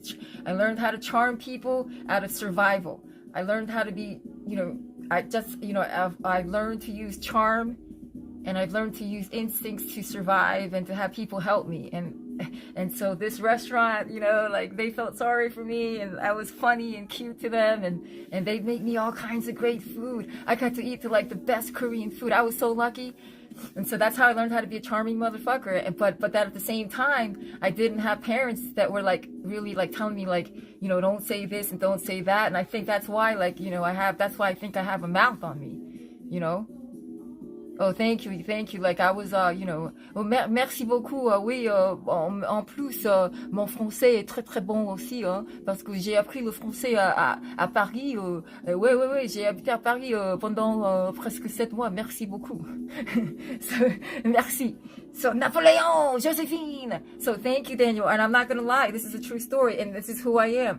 So I'm going to say, like, maybe that's the reason why I got such a mouth. Like, like maybe that's always like, motherfucker this, motherfucker that. Because maybe as a kid, that's how, like what I learned as a kid is if you go to one place, you got to fit in, and you act like, try to conform, and, what I'm saying, like try to, what I'm just trying to say, like what I'm trying to say is like, so when I go to Fremont Street, it gets wild, so I'm just trying to fit in, trying to get wild too. So I'm just saying. So, and I can go to church. I can go to church and be good and all that. But, I just, I'm learning that you got to go with the flow, and you got to just, blend in sometimes. You can't always stand out. It's good to blend in sometimes. So, what do you call it? So, and that's what happened. I learned English like quickly to the point that I forgot all my Korean. Because what happened was I was afraid. Because sometimes this happens just so you have empathy for, Like I didn't, and this happens to Spanish speaking people too. First generation Spanish, I heard.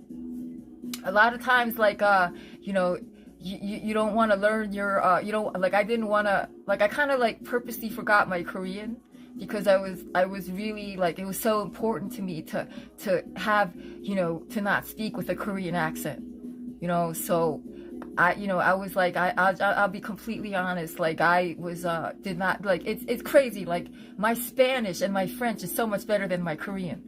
So I have to admit that I was actually like not wanting to learn Korean because I was thinking that if I learned Korean that it might make my English not so good and that I would still have an accent. I'm just being honest. But so I was in such a rush to learn, but it was great. But then in retrospect, it was great because when so anyway, I'm trying to answer Sage's question. So then what happened was, you know, I was at a public school and it was 6th grade. And it was public school, and it was like school was just too easy. I was getting straight A's, and I was bored. Like I was really bored. I wasn't challenged. What's up, doggy dog? I'll admit this is what I'm gonna be honest with you. So like intellectual just was not challenged by the public school. So and then my parents, like I had to work at my parents' laundry and dry cleaners. I had to like iron shirts, and I had to you know, like I never had Sundays off because I had to go, because my parents, when they go to church, like they spend all day there, and I thought that was bad. But then I watched you know, Kings of Comedy, and I didn't know that some people go to church like every day. I mean, I was mad that my parents were making me go to church on Sunday, like all day. I mean, all day, like from 10 a.m. to fucking like 10 p.m. And thank you, David Smith. Thank you, and I'll tell you why. Because what happened was I was cutting school and I was being stupid. Like I didn't leave notes. Like, and me and my friend and I, Julie, we were cutting school every now and then to go to the mall. Yeah, we were like little mall rats. This is like 1980. So I'm 11 and this is 1982. So I never had any free time and school was boring to me. It was too easy. And I was getting straight A's. And I was just bored. But Julie was smart. She what's up, Creole the Traveler?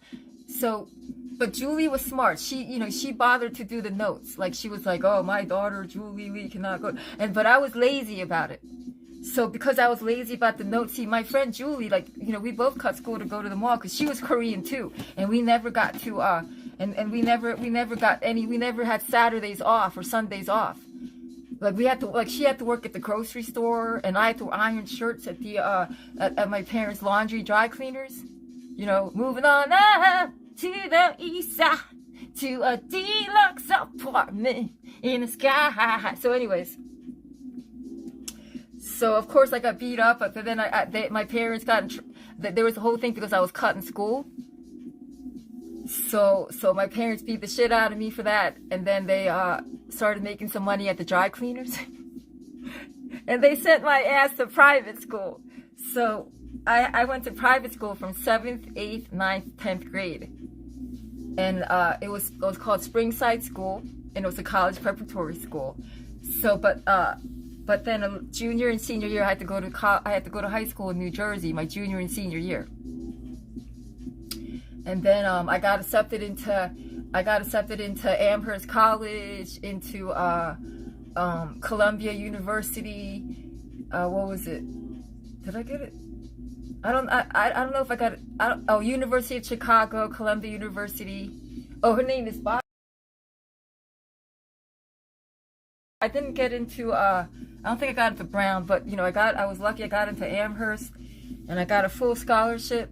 Now, Amherst College is like everybody knows about Harvard University, but if you're in the academic world, you know about Amherst College. Typically, a lot of people go to Harvard University for grad school, but they'll go to Amherst College for undergrad because Amherst College is about 1,600 students. You know, it's not a university. It's just, like y'all know the difference between college and university, right? Like Harvard University has both undergrad and grad school. Well, like Amherst College is just an undergraduate program. So, because of my private school education, I was able to get accepted into Amherst College because I was trained, I was, and then what happened was I was so lucky because I was given a full scholarship to Amherst College. So I was given $100,000 education because of my grades. And my interview went really well. They really felt that I had a lot of potential. And even though I was a poor kid, like my parents did give me some money every now and then, but my parents never had to pay a dime for college. They just gave me some, expenses. And also, what I want to say is that, we grew up poor, but, we did have some money for the dry clean from the dry cleaning business. And so, like, again, like, it's just weird. It was like me, it's just funny, like me cutting school is the reason why my parents made me go to private school. So again, Mom and Dad, I'm going to be grateful. Thank you again for the private school education. And I did very well at private school because I was thoroughly challenged and I loved it. And I told a little bit more about the story. And like I said, I learned how to charm white people. I learned how to grow up and charm rich white people. Like my friends at school, my friends at my private school, Springside, they're all rich and white. My friends at Amherst College, a lot of them are rich and white. But I have to admit that when I was at private school and at college, most of my friends were black. So most of my friends were black and Hispanic.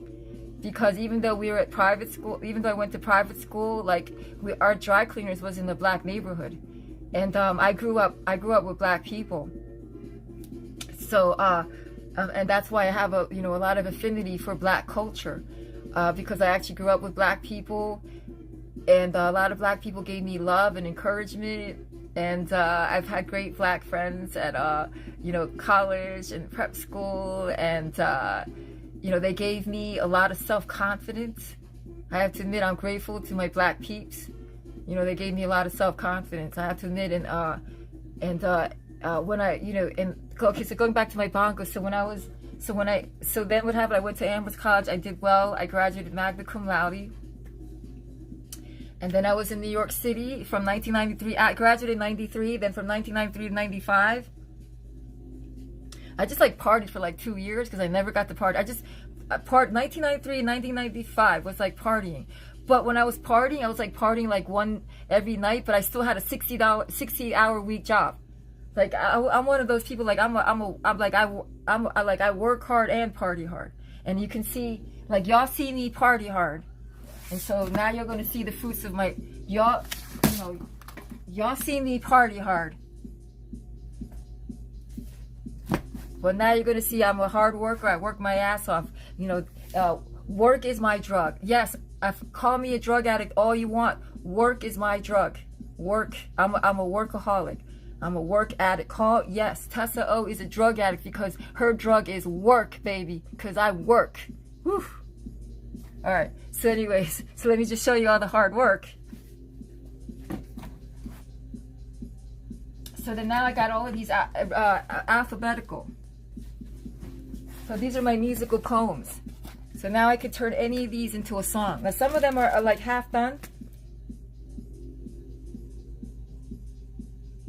Now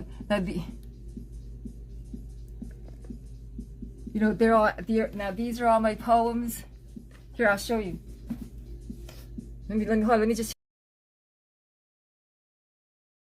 Just bear with me because it's not that, I know it's not easy to teach and live stream. There's people out there, they live stream and they just put their camera down and just lay there. That's not me. Hey, that's who they are. I don't judge it. It's just not my style. So I'm just letting you know, like, I'm a hustler. I'm a hard worker. So I just can't just sit somewhere and do, if that's who they are, that's fine. Yeah. What's up, Anna? What's up, Anna? Look, here's my work. This is how I organize my area. I'm going to show you. What's up, Annalisa? That's right. I work my butt off on the dance floor, and I work my butt off everywhere else. So yeah, Ken Butler says frat girl. I wasn't really like into the frats, like, but I was still like, like a pothead at college too. And what's Thank you, thanks. So we knew you're a strong, independent woman and smart. Brag and brag. Thank you, thank you. So then now these could turn into, okay, so originally what I wanted to share with you is that when I didn't think that these were going to be songs. Bobby, look at Bobby, smile, Bobby, we love you. Look, Bobby, smile. Hi. Hi, sick. Hello, Bobby. We love you, Bobby. She's the best. Pretty girl. That's my Bobby. She's so precious. So, okay. And shout out to the pit bulls, yo. And, you know, I'm sorry, but that's who I am. You know, you can't make me hate pit bulls. You know, if I listen to society, you know, like, I would be a miserable person. Oh, thank you. Say thank you. JB Chris, get Bobby. Bobby. Oh, that's money for Bobby. Bobby's making money. Well, thank you for letting my dog make money. Woo. Bobby, say thank you. Bobby, say thank you. Say thank you. She's chilling. She's and shout out to JVRC's doggies, Spike and Pixie. Shout out to Spike and Pixie. Well, thank you, Annalise. I did work hard on organizing, and I have to admit that I have some other rooms that aren't so organized. So I just want to be honest about that. So then these are all my poems that I wrote. Oh, sorry about that. But anyways, you know, and like I said, some of these live streams I might have to make horizontal. I'm gonna just try to just alternate. You know, somebody said just do vertical, but I think maybe sometimes I'll still do horizontal, keep it as an option. So I'm not anti-horizontal or anti-vertical. You know, I can go either way. So these are all my poems. I'll just flip through them. You know, I just want to let you know. Now, what I want to do is, because it is Mother's Day, I'm going to show you. I'm going to rap you the poem to the bongos. Oh, better put those in the fire. Say, you're right. I need to. I've been thinking about that. Thank you. Actually, those. And flavored cocktails. So, okay. And thank you for your patience. You know, I do enjoy teaching. So, hold on, there you go. Okay. So, we're going to pick the Mother's Day poem today. Yes, I can play those drums. But I'm gonna play the drums, and we're gonna rap the Mother's Day poem. It's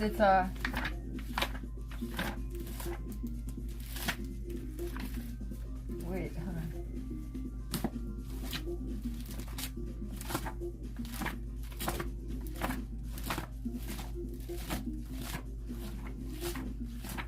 God, it's hard work just flipping through these poems. Ugh. Okay, so I have 288 of these.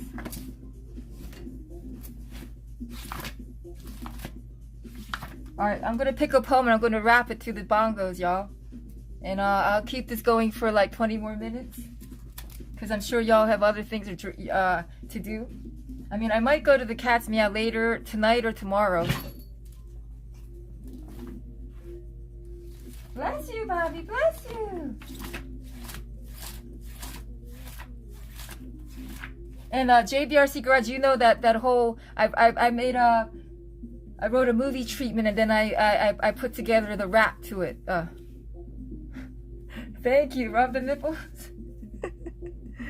Hey, titties save lives. Your mama's titties saved your life. Your mama's titties made sure you didn't go hungry, baby. So shout out to titties and nips. Yes, and Lisa, happy Mother's Day to all the beautiful mothers. So,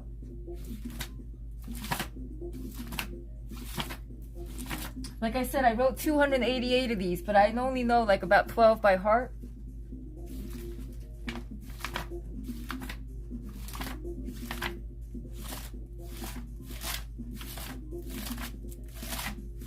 Hold on, y'all, bear with me, I got these poems. Oh, unsung bird, unsung bird.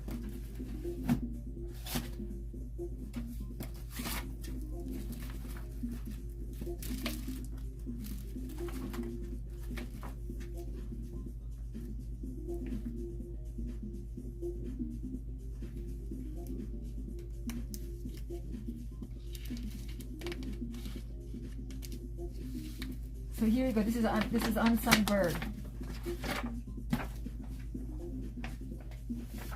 This is Unsung Bird. And I'm going to rap it to you with the bongos. And it's dedicated to the mothers.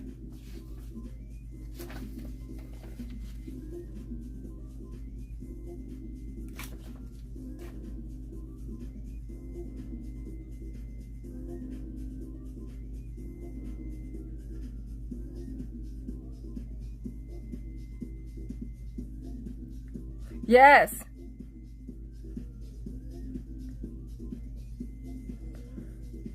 Okay. So we're gonna do Unsung Bird. Now this is what I learned too, that if I don't want to mess up something, I gotta actually walk through it. So when I don't want to mess it up on the bongos. So it's like, I'm the bird out of the cage, able to quell all my rage. Finally, I've learned how to fly. Now I fly so high in the sky. I cultivated my aptitude. Now I can sing in gratitude. When I was the bird in the cage, I sang a song for each free bird. Yet I remained the unsung bird, hoping that one day I'd be free, knowing that we can all be free. With every word. Now I'm the original free bird. Marley's the leader of redemption. Expression is the key to salvation. Good spirits will give a second chance. Don't be a victim of circumstance. All right, now I'm gonna roll it with the bongos. And then we'll go for 20 more minutes. So what do y'all, I mean, what's your opinion, Annalisa? Should I do this once a week? Kim Hart, how you doing? And thank you for encouraging my singing. Yeah, you like that once a week and maybe like a 2-hour thing. So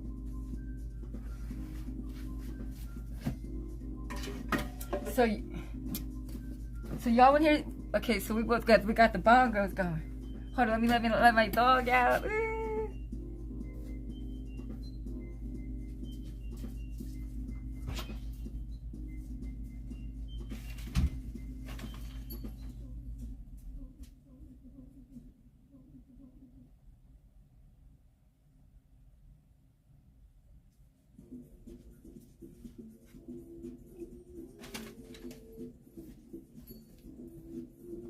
Do it once a week? All right.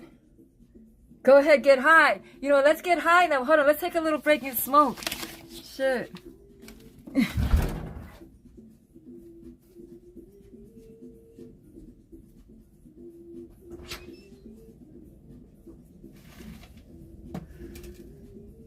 Wait, did y'all want to smoke?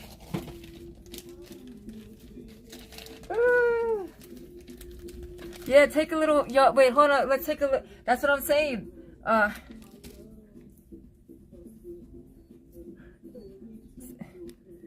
Yeah, take a little break, y'all.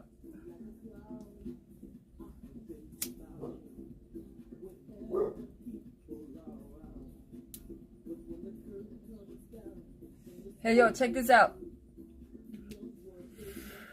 Y'all hear about?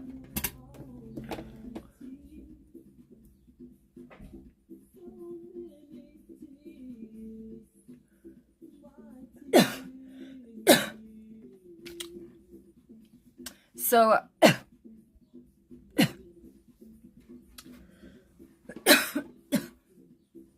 you just got done smoking? Woo!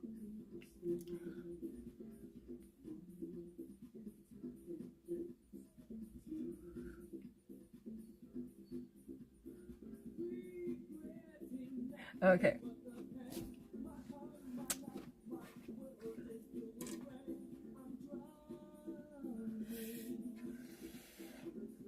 So what's going on is, what happened was I wrote these poems, just thinking that I was just going to publish them as poetry books. And I still kind of want to do that. So, you know, there's 288 poems that I've written. Okay, thank you. So there's 288 poems, and the next time what we're going to do is I'm going to show you how I'm going to write sheet music. This is a challenge. I'm going to actually put the sheet music to it. So for example, I'm going to my unsung bird. The rap goes. I don't know if I could put to with the bongos, but maybe I'll play the bongos separately. But the rap is like.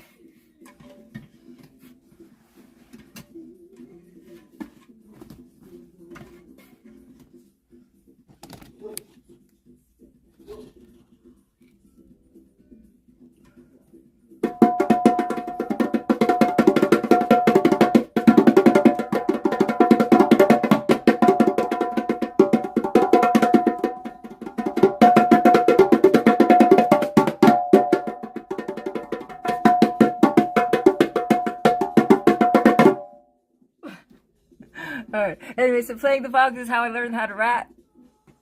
But it's hard to play the bongos and rap at the same time. I'm gonna try though. But that is how I learned how to rap.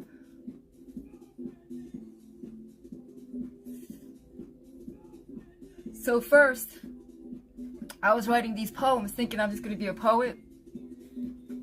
Because ever since I was 14, I loved writing poetry. So,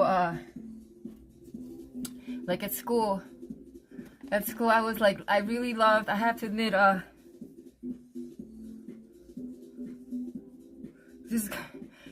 went to my private school that I was telling you about. So I'm 14, and I wrote this poem called Pleasure and Pain, right? It's called Pleasure and Pain. I was 14 years old. I wrote this poem called Pleasure and Pain. And it was like pleasure and pain. Which one can you gain? Which one can you use? Which one can you choose? This is a hard decision to think this of my own volition. But for now, I will take both pleasure and pain. And that was something that I sang, that I wrote when I was 14. And I remember my classmates were like, that's really good, actually. So I have to admit that I've been writing poetry ever since I was 14. So poetry makes me feel like a teenager again, like makes me feel like that 14-year-old that just loves poetry. So basically this is just everything coming together. So basically what happened was, it was originally a rap. So it was more like I'm the bird out of the cage, able to quell all my rage. Finally, I've learned how to fly. Now I fly so high in the sky. I cultivated my aptitude. Now I can sing in gratitude. When I was the bird in the cage, I sang a song for each free bird. Yet I remained the unsung bird, hoping that one day I'd be free. Knowing when we can all be free, the salvation of humanity. Now I fly so free with every word. Now I'm the original free bird. Maya knew why the cage bird sings. Ain't for diamond necklaces and rings. Just cherish all the little things that bring love to your life. Realize that there will always be stress and strife, but that's no reason to turn the knife in you. It's the burden of others, with no gratitude for mothers who have created all the free birds, with no need for one glorious word. Word to your mother, for there ain't no other. Woo! So that's the unsung verse. So that's the rap. But then I took singing lessons, and then I found out that it's the words. Okay, so when I wasn't aware that I could sing, I just saw it as a poem, and then it became a rap because I started learning the bongos, and the bongos taught me. But then I took those singing lessons, and now I got extra con from the karaoke, and now I could. This is a song. It goes, here's the song version of those lyrics. You heard the rap, right? Now the song version is like this, and then I'm gonna put the guitar to it, because I can play guitar too. I've been playing for 6 years. Anyways, so it goes, I'm the bird out of the cage, able to quell all my rage. Finally, I've learned how to fly. Now I fly so high in the sky. What? Wait, first of all, I don't hate. I don't know what you're talking about.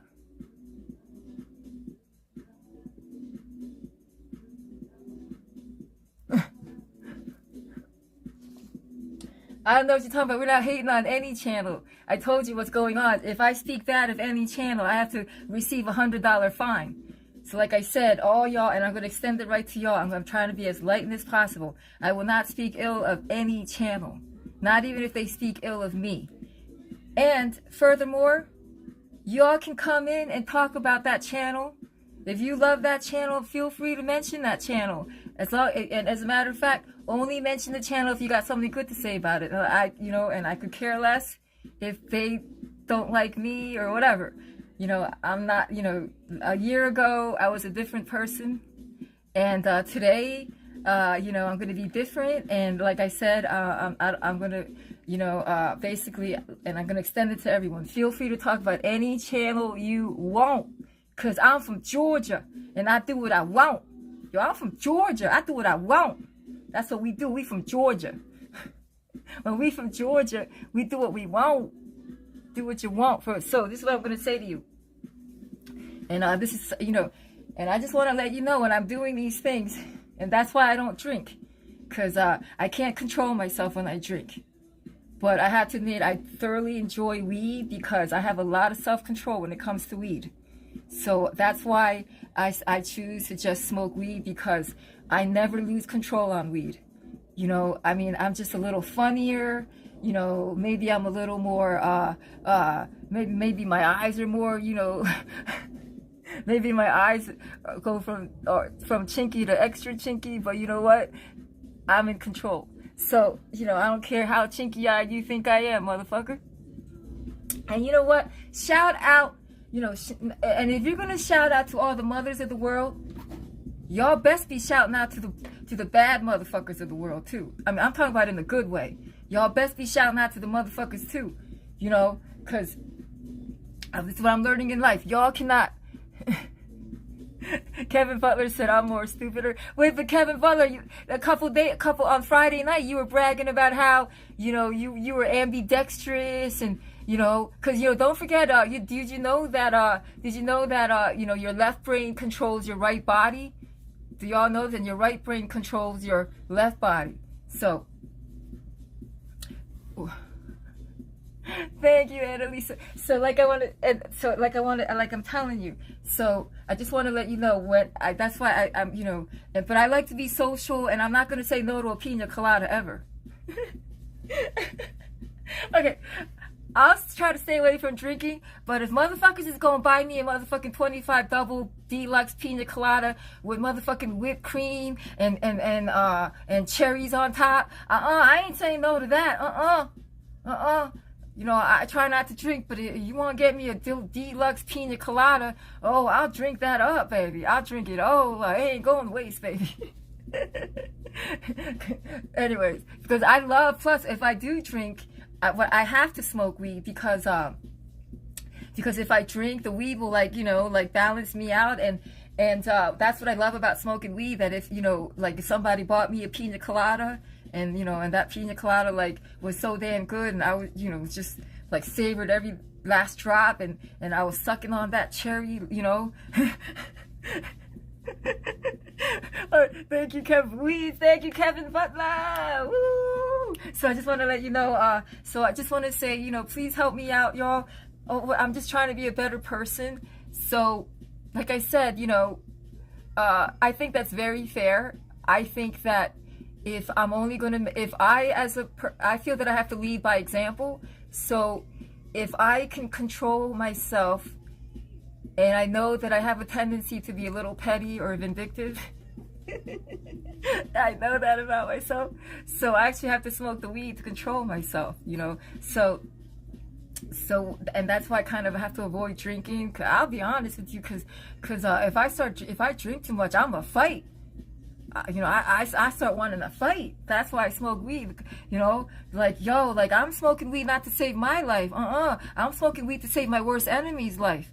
So y'all, weed saves lives. Okay, maybe it saved my life because it makes me happy, but I'm telling you, weed saved my worst enemy's life. Because if it weren't for weed, that motherfucker would be dead and I'd be in fucking jail. So y'all better be thankful about weed and shit. Because weed will save lives, because it keeps me from not killing people and shit. Yeah, Cindy John's for real. So I'm just saying, weed saves lives. Maybe it didn't save my life. Maybe it didn't make me any smarter. Maybe it made me dumber. I don't care. Maybe I don't care if weed made me uglier or dumber or whatever the fuck it did. But you know what fucking weed did? It fucking saved my enemies' lives. Those motherfuckers are out there doing what they fucking please. I don't even know where they live. I don't even remember their names no more. Me and Crash hooked up. Get the fuck out of here. Cindy Jones, did me and Cash or Crash hook up?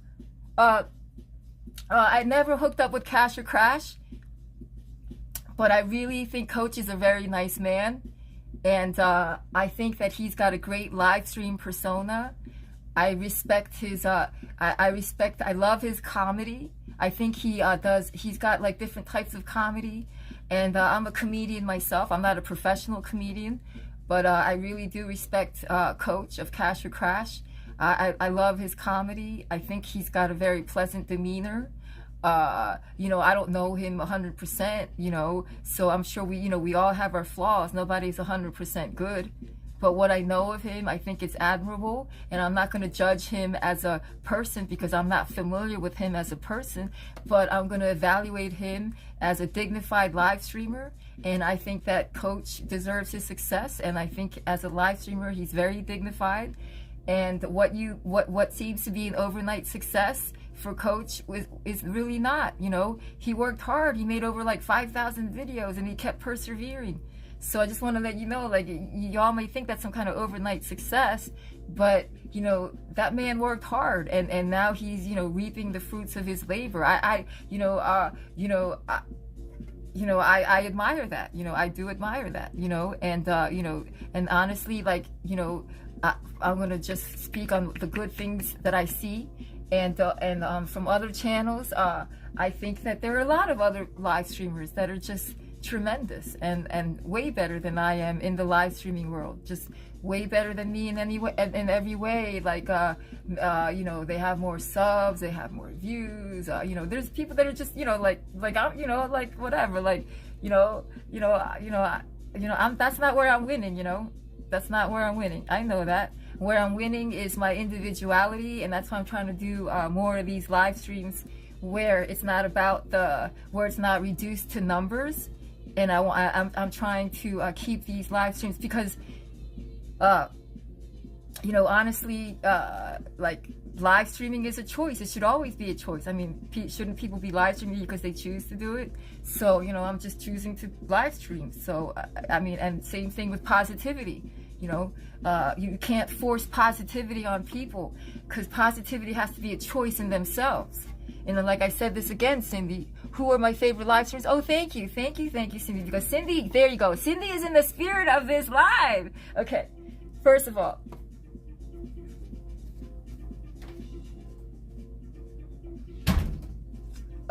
thank you, Cindy. Let me get a water. Cindy Johns. I like you. You're my friend already. Cindy, what y'all? Cindy Johns is on a roll. I like you already, Cindy Johns.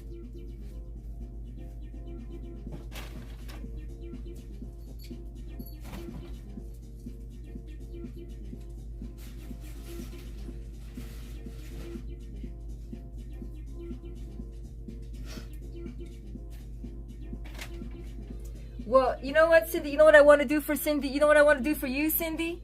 Because I like you already. Am I allowed to ask you that question as in a friendly way? Because I did mention I do like Cash or Crash. I did mention Sarah H of Urban AZ. With Sarah H, I can speak. I can say I can honestly say that she's a great live streamer and a great person. I'm not totally, I have to admit, like, I never hooked up with Coach, and I don't know him as more than just a fellow live streamer. But as a fellow live streamer, I have to admit that the reason why I'm grateful to Coach is, when I started my live streaming, like, he helped me get to like 1K in a month, and I know that had a lot to do with him looking back, because after that my channel kind of growth slowed down a lot. So clearly, in retrospect, Coach had a lot to do with that. He had a lot to do with me getting to 1K in a month. It wasn't just me, because clearly I wasn't growing that much afterwards. So he really did help me a lot when it really counted, because my goal was to get monetized. And actually, like, I'll tell you the truth, like being able to get monetized in a month, it helped me financially big time. So, Coach really helped me out, So, and like I said, that's the reason why I paid it forward and try to help out this new streamer. But like I said, I'm not going to mention streamers if I don't have anything good to say about them. So I'm going to extend that to you. So I'm only going to mention streamers that I feel that I can have something good to say about. So I got something good to say about Coach, and y'all, and let's see, I love, and Sarah H, I'm grateful to, and Oh, but my favorite, but like what outside of the Vegas world, like, oh my God, I love Andrew Huberman, Dr. Huberman. I love him. I learned so much. I watch Stanford University a lot. Their channel. If y'all should check out Stanford University. What they do is you can like basically get like $1 million education watching Stanford University. That's a great channel, and that's where I learned about Robert Sapolsky. And Robert Sapolsky is a professor at Stanford University, and he's the one who inspired Dr. Andrew Huberman, who is also a professor at Stanford, but he's at the med school program, not the undergrad, not the pre-med program. Like Robert Sapolsky teaches the pre-med, and then Dr. Andrew Huberman teaches, the medical program. So I love those two channels. Who did you try to help out? Yes, that's awesome. You did that. Well, I'm not even going to mention him because I don't even have anything good to say about him. But yes, it was actually thanks to Coach that, I felt like I had to pay it forward. So Coach helped me as a new live streamer, and it was actually thanks to Coach that I paid it forward and helped this person. But I don't really have anything good to say about him. So up and away, they're also, yes, and Melissa and what do you call it? Melissa and Enrique, they're great. Oh, thank you. I have to admit that was, one thing that I really enjoyed about being in their chats is they made me feel like really free to express myself. And I think that Melissa is a great singer, and she inspired me to get better at singing.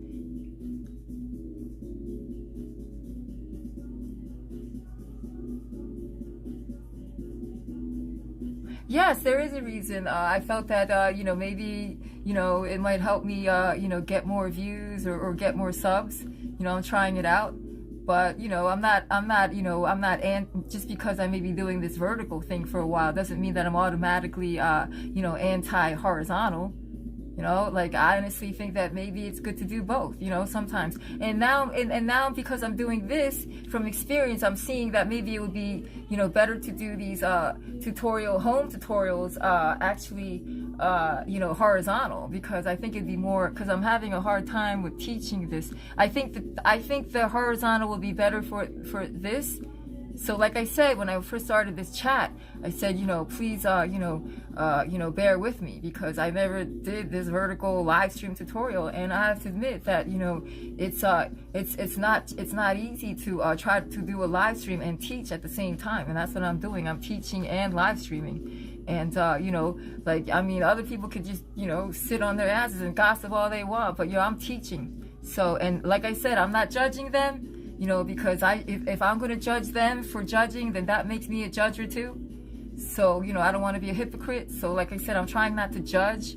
But like I said, it's kind of like this. It's like, if that's her dress and she wants to wear that dress, I shouldn't judge her for wearing that dress. But, that's not the dress I want to wear. You know what I'm saying?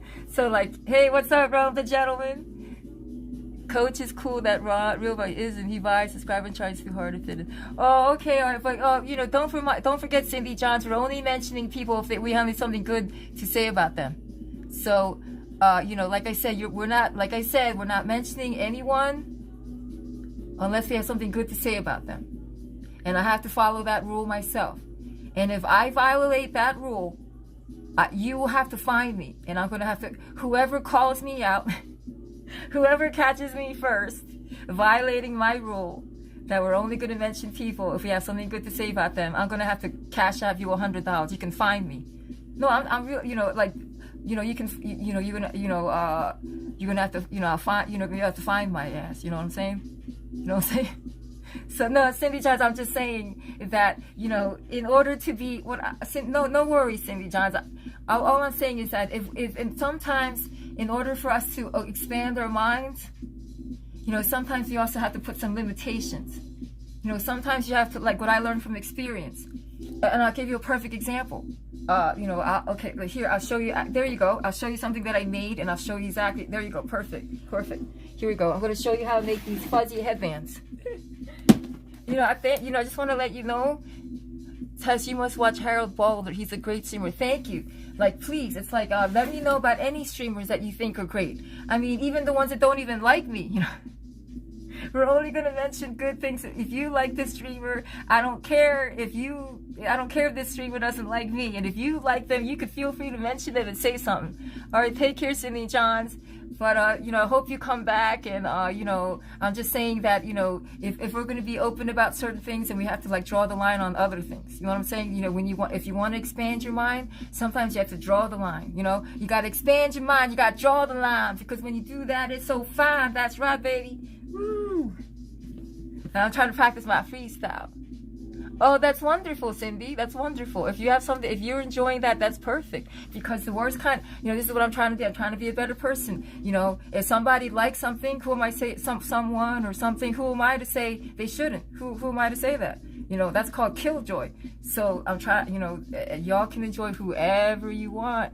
Like, just like I'm saying, if y'all like to drink your fucking asses off, smoke all your fucking cigarettes, hey, who am I to tell you not to? Just don't tell me to not smoke my weed, and just don't judge me for my weed. That's all I'm asking. That's all I'm. Y'all could drink yourselves to oblivion. Y'all could do whatever the fuck you want.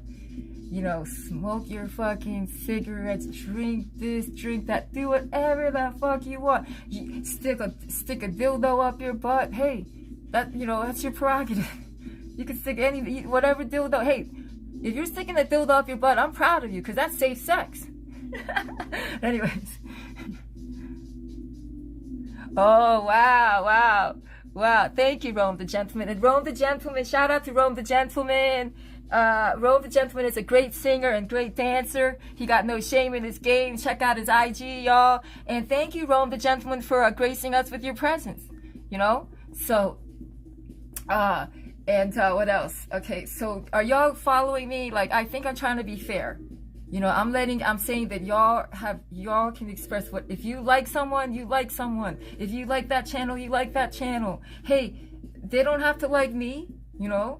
But if you like them, that's cool. It's all good, you know? I'm a different person. You know, my dreams, some of my dreams came true. I've discovered that I'm a great rapper, a poet, and a singer. I mean, I don't need to dwell on none of this. I'm just feeling myself with all my art, and I'm just so proud of myself. And I've transcended a lot of this pettiness. So, you know, so all I'm saying is y'all can drink all you want, smoke all you want, you know, and I ain't gonna judge you, but don't judge me for smoking my weed.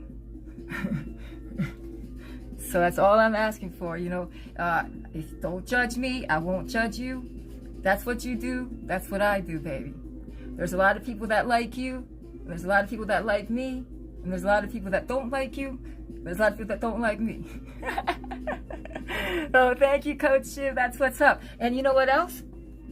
I feel that, and thank you, Coach Shiv. And I feel that I was blessed with a lot of good I feel that maybe there are things in my life that make my life easier. You know, I feel that I was blessed with, you know, beauty and talent. And I have to admit, my brain is very functional. Like, I'm a great test taker. You know, I'm very educated. I've been lucky. I've had scholarships, and so I think it's my position now, as an older person about to be 53. You know, when you're 53, you're like, you know what? You know, when you're 50. Okay, so I'm 53, right? So that makes me 17 years from being 70, right? So when you're 70 years old, like, you know, you could die tomorrow. I mean, your ass could live to 100. Okay, when you're 70, you got to come to, this is what you got to come to terms with when you're 70. When you're, I don't know if any of y'all 70, sexy and 70. Yeah, these motherfuckers are spreading rumors about me being sexy and 70, yo. Shit. And y'all get some clothes. Look at Tessa looking fucking fab. Look at this skin, yo. Shit. Yo, Tessa's 53 looking fucking 23. Kiss my ass, motherfuckers. Alright, okay. Kevin Butler said, I cruise my life with a vape in my mouth. Yo, check this out. And y'all fucking talking about Tessa O being a drug addict. You're right. I'm a workaholic, motherfucker. Look at all this motherfucking work. Look at all this fucking work, bitches. Yeah, Tessa O is a drug addict. She's a fucking workaholic. Look at this. Yeah. Yeah, you think I'm a fucking drug addict? Yeah, I'm a fucking drug. Look at all this work.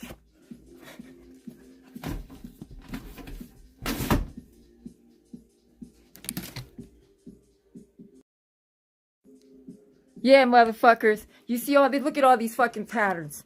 So fuck y'all lazy asses just sitting on your fucking asses judging me like a motherfucker. Y'all don't see you doing the kind of work I do. Woo, look at all this shit. So like that's what I'm saying. I'm too busy working. I don't need to be fucking worried about y'all dumbasses. Yo, these motherfuckers. Yeah, haters be more big time. And these motherfuckers. Hell yeah, yeah. Yeah, let them haters be motivated. Yo, check this shit out. All right, hold on, I gotta smoke a joint. Y'all are fun. Thank you, Ron the Gentleman, for coming in. Yes, baby. Woo! Woo! All right, so we're gonna make these hats. I'm gonna show you all these. Look at all these hats.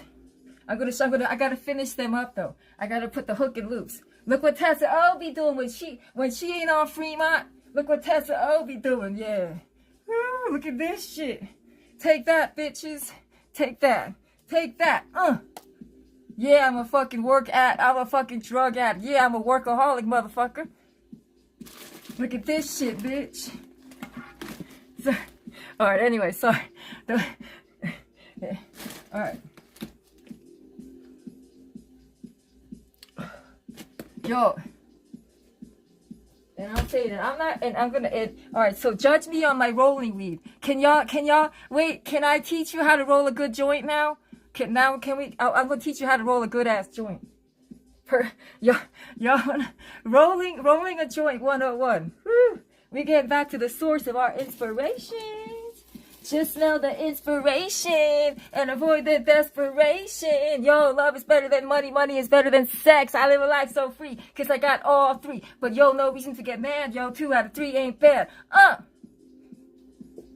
What's up? Yeah, baby. Woo.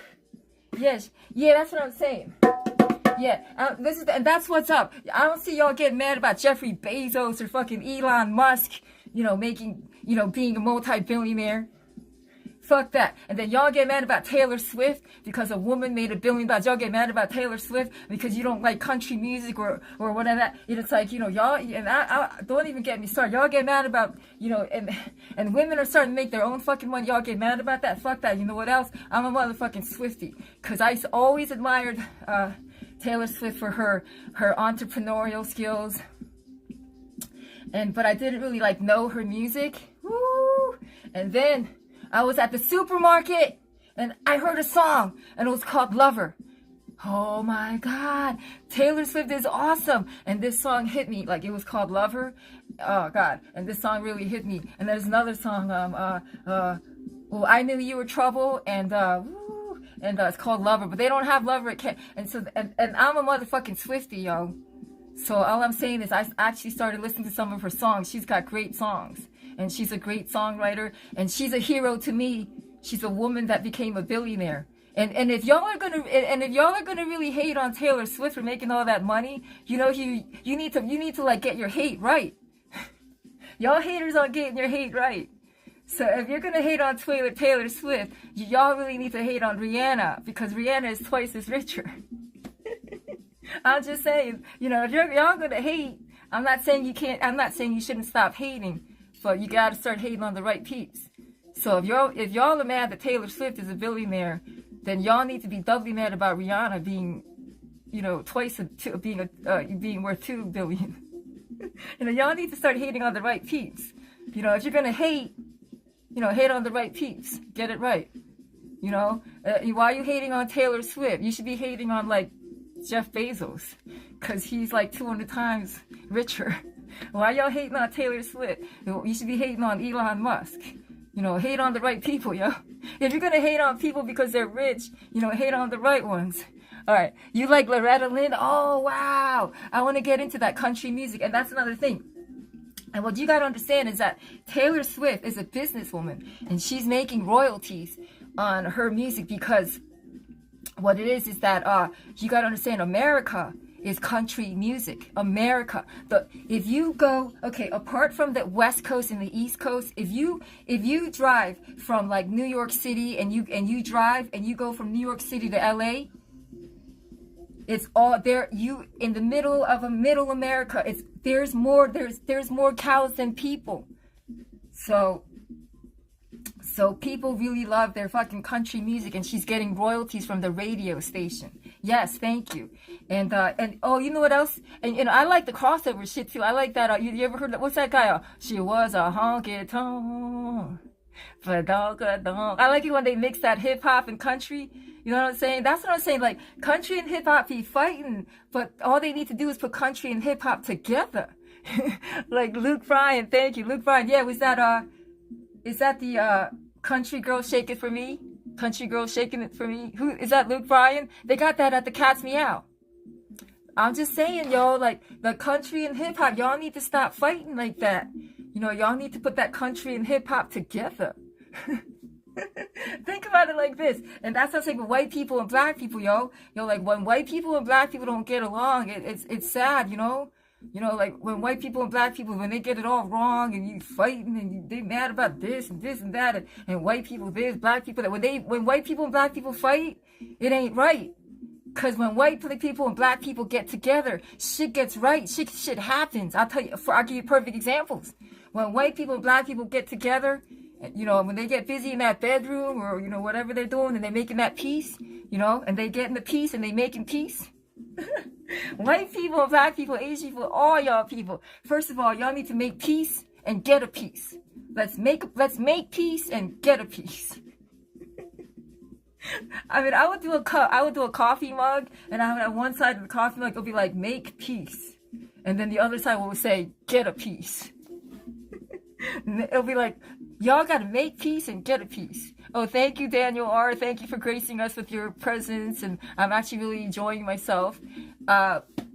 And I hope you have a wonderful Mother's Day. Yeah, Rome, the gentleman says, a lot of country music now sounds like 90 R&B lyrics. Yeah, that's what I'm saying. When white people, black people get together, you know what happens when white people, black people get together? You know what happens? You know what you get? You get motherfucking Alicia Keys. You get Sade. You get Bob Marley. You get Obama. I'm just saying, like, when black people and white people get together, yo, like, shit happens. Y'all get Obama, first, you know, black president. Y'all get Alicia Keys, gorgeous musician. Y'all get your fucking Sade. Sade is half Nigerian and half white. And when black people and white people get together, shit happens, yo. So, like, Alicia Keys, Bob Marley, Sade, Obama, who else? Name some other people like that.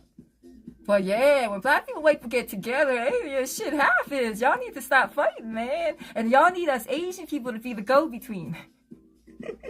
Y'all need us Asian people to be like, yo, come on, man. Come on, yo. Because, like, yeah, thank you, Rome the Gentleman. Because I feel your pain because, you know, and this is something that I learned, too. I learned a lot, too. Yo, this is some shit right here. So what happened was, and I learned another thing that's enlightened, too. Thank you, Coach Jim. And I learned and she growing all this in the country. Ooh. All right, so that's why Taylor Swift is so successful, because okay, you don't have, like I'm saying again, like, you don't have to like her voice, you don't have to like her music, you don't even have to like her genre, you don't even have to like her. But the thing is, she's a sign of the times. She's showing women now.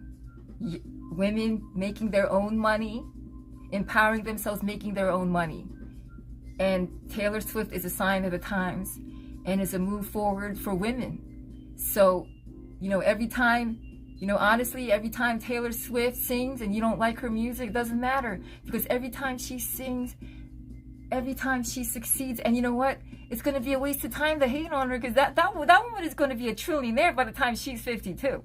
So, don't waste your time hating on her. She's just going to keep getting smarter and better. And the thing is, the woman, Taylor, you don't, like I said, it's not her fault that, like, she could be anything she wants. It's not her fault that she could be a supermodel. It's not her fault that she's a blonde, blue-eyed, tall woman. This is America. That's the ideal in America. And she fits that ideal. If you don't like the fact that Taylor Swift is tall and blonde and perfect skin and blue eyes, if you don't like that, that's what America likes.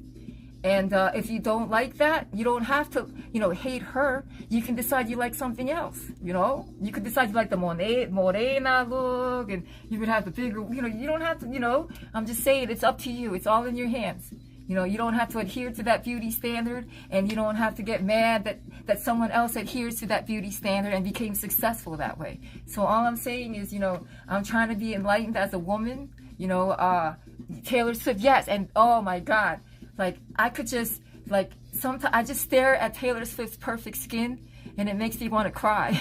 It's just, her skin is just so smooth. Anyways, yeah, she's a beautiful woman, and she's talented, and she's smart. And you don't have to like her music. You don't have to like her. But the bottom line is, if you're a musician, whoever you are, if you're a musician, and Rome, I know the gentleman, I know you're a musician. If you're a musician and you've dreamt about making money from your music, you should be so happy for Taylor Swift. I mean, she made $1 billion from her own music, and she writes it, and she did it. That's all I'm saying, and so in conclusion, I'm gonna be at May 24th when they do that Swiftie tribute shit, and yes, thank you, Coach Shin. We are all beautiful in our own way, and then there's the other side of that, and we have to accept that too, and we have to be radical. It's called actually, I was inspired by Robert Greene, and it's don't think about politics like, don't think like radical right or radical left. Just think of radical as the word radical, not associated with radical left or radical right, because frankly, I hate the radical left or the radical right. So so I'm talking about just radical reality, radical realism. So so radical realism is like, where, I lost my train. Yeah, she is super dope. Yeah. And then there's one thing I have to admit. The one thing that she said that really made me think today. She said something that made me think. Okay. Yes, my birthday, May 17th, and this is the reason why I'm trying to be a better person today. She said something, and like she's. Oh, thank you, Rome. One thing that she said that was smart, that made me think about something that applied to me, which I thought about, which is, and this is the reason why I'm saying that. She said, like, the worst kind of people are the people that, like, she was like saying something like a killjoy. She said, and it really hit home for me. And I was like, this woman is smart. Taylor Swift is smart. So she said the worst type of people are the people that, when they see somebody happy, and they see somebody happy, and they see that person enjoying that music, and they have to come in and say, what? Why do we even like that music? I don't even get why you like that music. And that's like a killjoy. So I got it. I figured it out. I need to apply that to myself. Taylor Swift taught me something. So that's the reason why I'm saying that, feel free to mention, any channel that you really enjoy, because that's your joy. And that channel doesn't have to like me. It's not their joy to like me. That channel, their joy is to like whoever they like, and that's their prerogative. Just like it's your prerogative to like whoever you like, and it's not my position to say you shouldn't like that person, because I don't want to be that person. Taylor Swift is right. That person, that's that killjoy.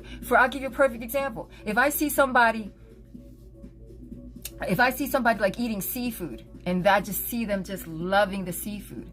Now take care, Annalisa. If I see somebody just loving the seafood, and I just see them just having the ball, even if I love seafood, but even if I don't like seafood, but I see this person just enjoying all the seafood, like the mussels and the clams and los mariscos, muchos mariscos, muy deliciosos, sí, muy sabrosos, muchos mariscos, right? So for my amigos, amigas. So anyways, if I see that person really enjoying it, I'm gonna, you know, but I don't particularly care for that. I'm gonna shut my mouth because I don't think that's my position to kill their joy. So that's gonna be the same thing for you. So I'm gonna do that for y'all. Taylor Swift taught me something. So I'm just saying, y'all have a right to like whoever you like, whether or not they like me or not. They have the right to not like me either. You know, they don't have to fucking like the fucking, you know, whatever. You know, they don't have to like my grill and my missing tooth in the back. They don't have, you know, you don't have to like my grill, and you could make fun of my missing tooth in the back. I'm working on it. You know, you don't gotta like my grill. You don't gotta like my missing tooth. You don't gotta like my big mouth. So y'all can like who y'all like. Oh, okay, but I hear, yeah. That's no big deal, but it don't mean everybody like I'm learning, and I you know, a year ago I took some things personally, you know, and I shouldn't have done that. But anyways, but thank you, and then that's why, and then you know, nothing that this, you don't know what my Bible is. This is my Bible. This is my Bible, yo. This is my Bible. So power, the 48 laws of power. Robert Greene. Look at, this is my Bible, power, baby. Woo! Shout out to Robert Greene, baby, because he was talking about radical realism. So what radical has nothing to do with the radical right or the radical left. Going back to radical realism. Sometimes in life you have to be radical. You have to be a radical realist. So that's what I'm trying to do, be a radical realist. and then I want to share with y'all. Check this shit out. So now I have all these flashcards, and I'll just show you how I'm learning my French, Spanish, Italian, Portuguese. So these are my flashcards. I worked hard on these. I made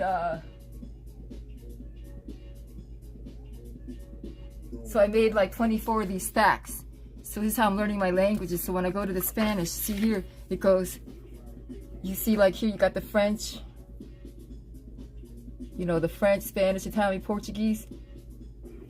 So what I do is when I decide to learn my Spanish, I flip it and I do the Spanish. Now I made these, so for example, hurricane, el huracán. See, we're learning some Spanish. Sí, yo estoy aprendiendo español. Idioma muy bonita para la música, sí. All right, so then that's what I do. I focus, I zoom in on the Spanish when I want to do my Spanish, and then I can alternate. Because ultimately, for my fashion, if I do have a couture house in France, you know, my French and my Spanish and my Italian and my Portuguese have to be really good. So I'm getting ready for the, you know, I'm not giving up. I plan to have a couture house, you know. Yes, isn't she awesome? She's being really considerate, right? You don't need to see her again. Oh my goodness, let's see. Want to see her again? Come on, Bobby. Bobby, she's the best. Hey, Bobby. Good girl. Who's the #1 pitbull of the world? Who's the #1 pitbull? Yeah, she's the #1 pitbull of the world. So that's another thing about me.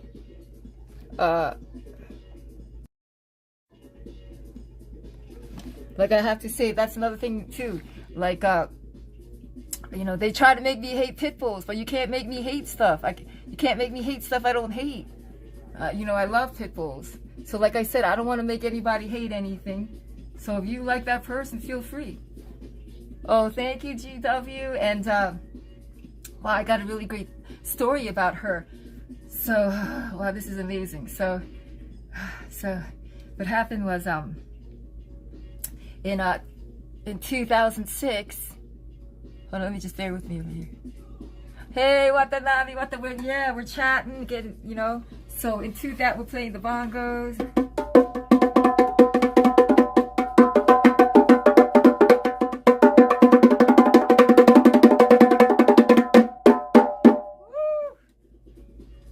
Hey, y'all, I recommend y'all getting the bongos. What's up, Rick? And you know, she gets hyper too and stuff. You know, that dog gets hyper. But anyway, she's just, I think she's being just really on her best behavior. What's up, Watanabe? So that's basically the things that we're going to be doing. So maybe I should do this like every Sunday, you think? So that's going to be a 1 day a week. I'm going to actually show you how I'm going to write sheet music. We're going to actually start writing the sheet music. And like I said, you know, like I had to admit, I'm actually a nerd. Like I study a lot. I love reading. I've asked, these are my music theory flashcards. So these are all my music theory. Here, you get these. Look, here's some music theory to learn. Tide notes. Here you go. Wait.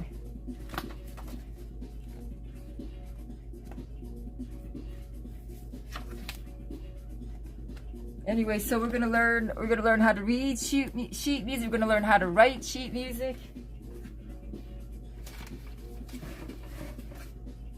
And what I love about, and what I'm really excited about, is that what I'm really excited about is that what I'm really excited about is that if through these live stream tutorials, like I said, it won't matter about the, you know, I'll be out of the, when I do, what's really going to be rewarding for me doing these live stream tutorials is that it kind of takes me out of the whole Fremont game, and it won't matter about, you know, like how many views, or, you know, I just, you know, want to really share my talent with everyone. And today was actually just like a brief overview of what it would be about. We're going to learn music theory. We're going to learn poetry writing, sewing, writing sheet music, reading sheet music, you know, so it's going to be like a once a week thing. And honestly, if I had to choose between doing this and then going to Fremont, what am I saying? I shouldn't have to choose. I'll do both. Oh, thank you, Rome, the gentleman. I'm proud of you too. And Rome is a great singer and a great dancer. You check out Rome's IG. And like I said, like no worries. You know, go on any channel you like. You can feel free to mention any channel you like here if you got something good to say about that person. But if you don't have something good to say about it, you know, let's not mention it. Like I said, we're gonna, you know, sometimes in order to, sometimes you have to have self-control in order to expand your mind. So that's what we're doing. So we're going to use self-control by refraining from speaking ill of other people. But at the same time, with our self-control, it's also going to open the doors where we can also talk about, you know, channels we enjoy. So, you know, and that's a great thing, because I think that some channels are like blanket, like don't even mention any streamers, and I don't agree with that, because, you know, if there's a channel or a streamer that you particularly enjoy, you know, don't deny us, tell us about it, come on, you know. So, you know, and like I said, I'm trying to be, you know, I'm going to be 53 May 17.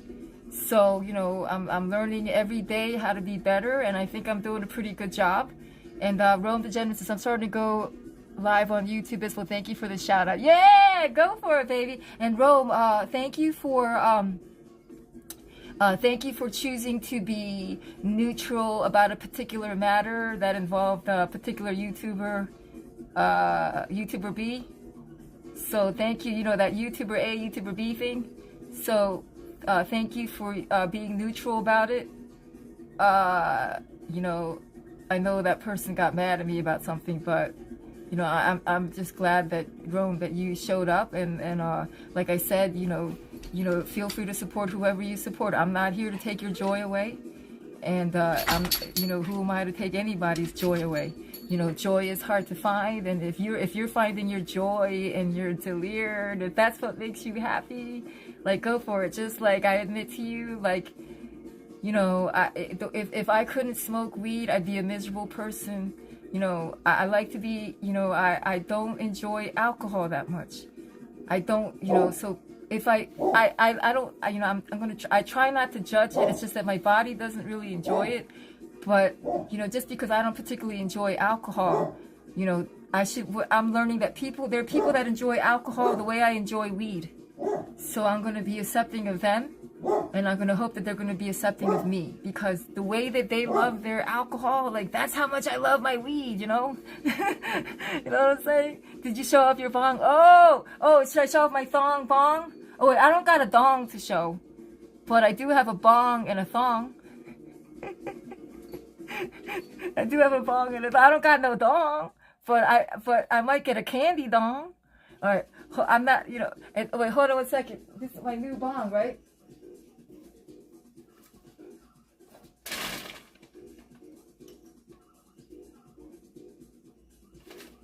Oh, look at this. Shout out to my friend who gave me this bong. This is cool right here, this bong. All right, there you go. There you go. Here's a bong. I don't got a dong to show, but here's a bong. Here's a bong.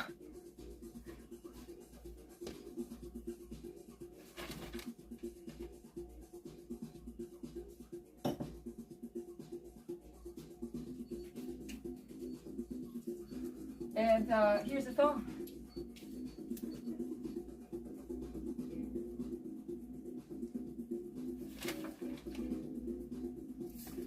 And here's a thong. These are the thongs I'm making. That was a bong. Here's a thong. Yeah, smoking. Oh, hold on. That's what I wanted to leave y'all. We gotta roll a joint. I'm gonna teach y'all how I'm rolling my joint. Oh shit. Hold on, rolling joints 101. Go on, you roll your shit. I'm gonna roll my shit.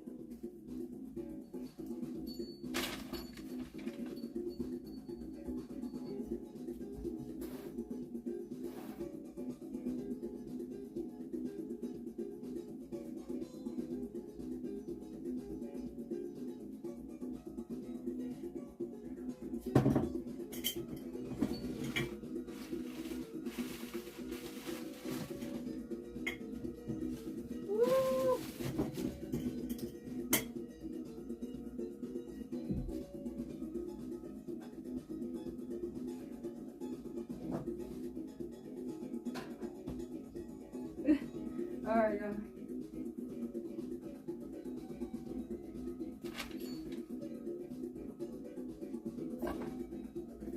but I just really want to thank y'all. I'm really show that cute butt.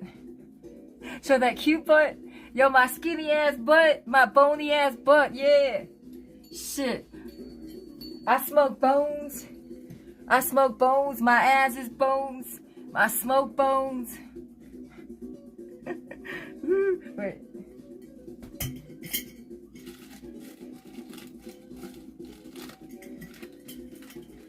And this is for the ladies, y'all. Like, y'all ladies, y'all, like, y'all gotta learn how to roll your own joints. Like, don't always expect your dude to roll joints. You know what I'm saying? You know, sometimes you gotta, you know, roll your own joints. You know what I'm saying? Yeah, baby, gonna have a session. Y'all, get that weed out. Get it out, baby.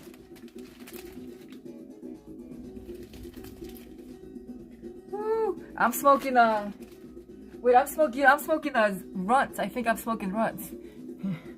Hold on, I'm rolling my joint.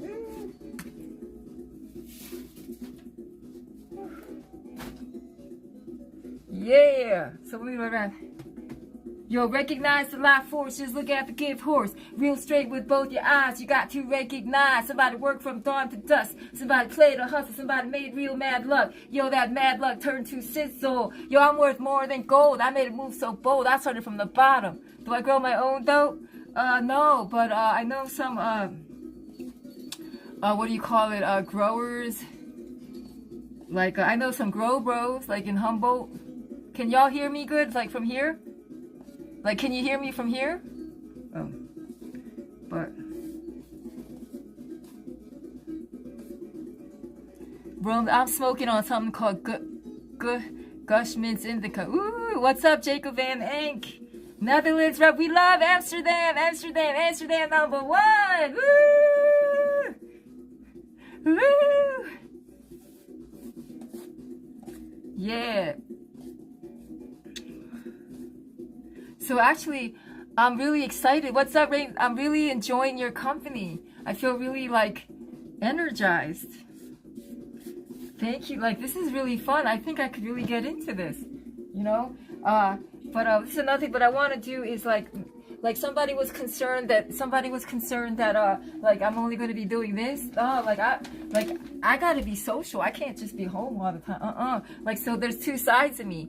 Like, there's two sides of me. Like, I have a very outgoing side, but I have to admit that sometimes I could be very introverted and stay in, and I show you all the work I did. So, like, I know y'all care, I know some of you do care about me and get concerned when I'm not around, but you know, if you don't hear from me much, it's because I'm actually home doing a lot of work.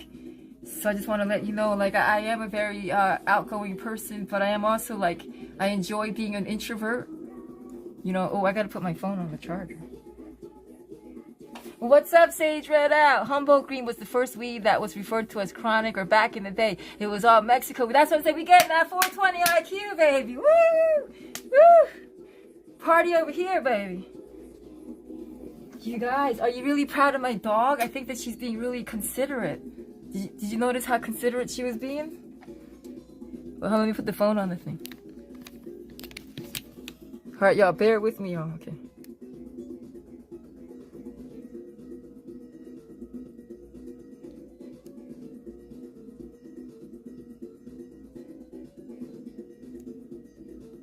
Okay, sorry about that, y'all. I just have to put this phone. But I'm a May 27th birthday, so I know how it is. Ooh, Gemini, right?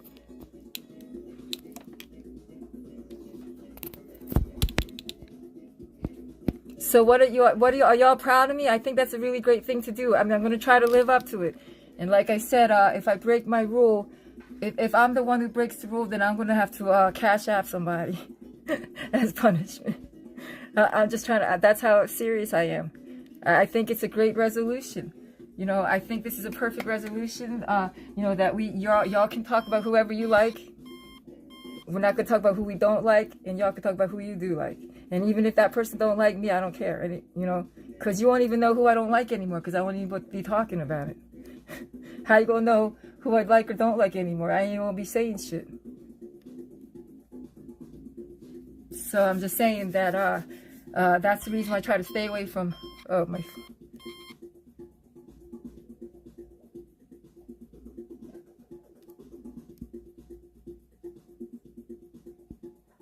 Okay.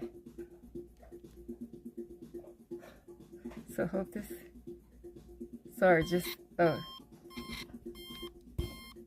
Sorry about this. Alright, okay, I think I'm going to end this soon. But I just want to say that y'all enjoy your weed, and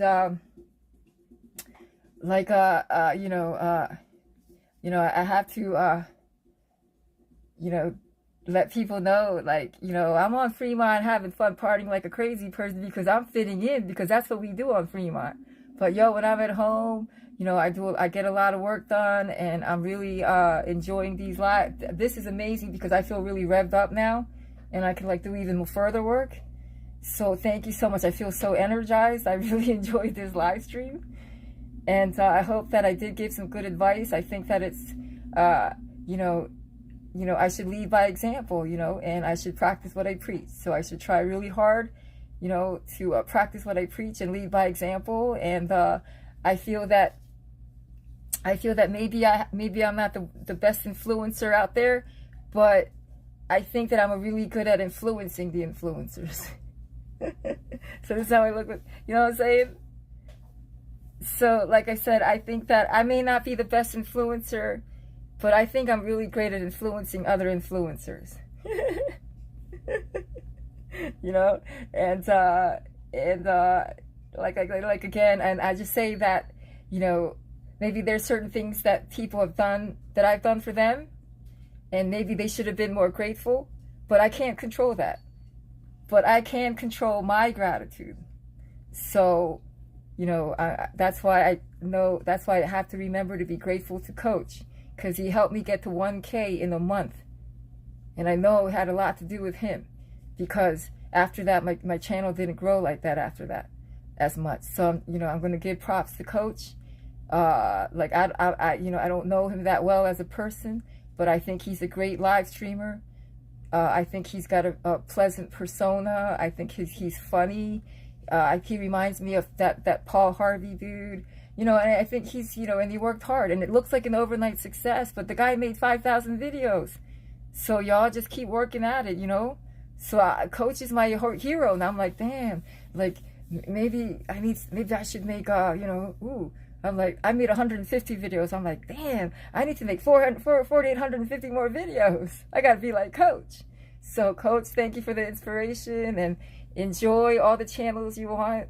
You know, I can only hope that you enjoy mine as well. And feel free to enjoy whoever you know, want to, that you can like who you like, you can dislike who you dislike, and those people can choose to dislike me, no big deal.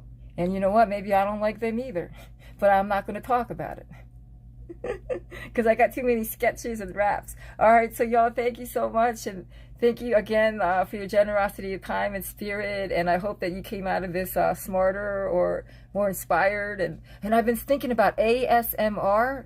That's something I've been researching about, ASMR, but stay tuned about that. I actually try to do a lot of research, so I'm going to do more research, and I'm going to be that was just like an introductory thing, so it's going to be more organized. I might even do like, you know, make like a plan like on an index card, and you know, show you like what I'm going to do. Like, oh, we're going to do you know, we're going to do a composition sketch, or we're going to color this in, or, you know. So I'm going to try to make the tutorials more organized.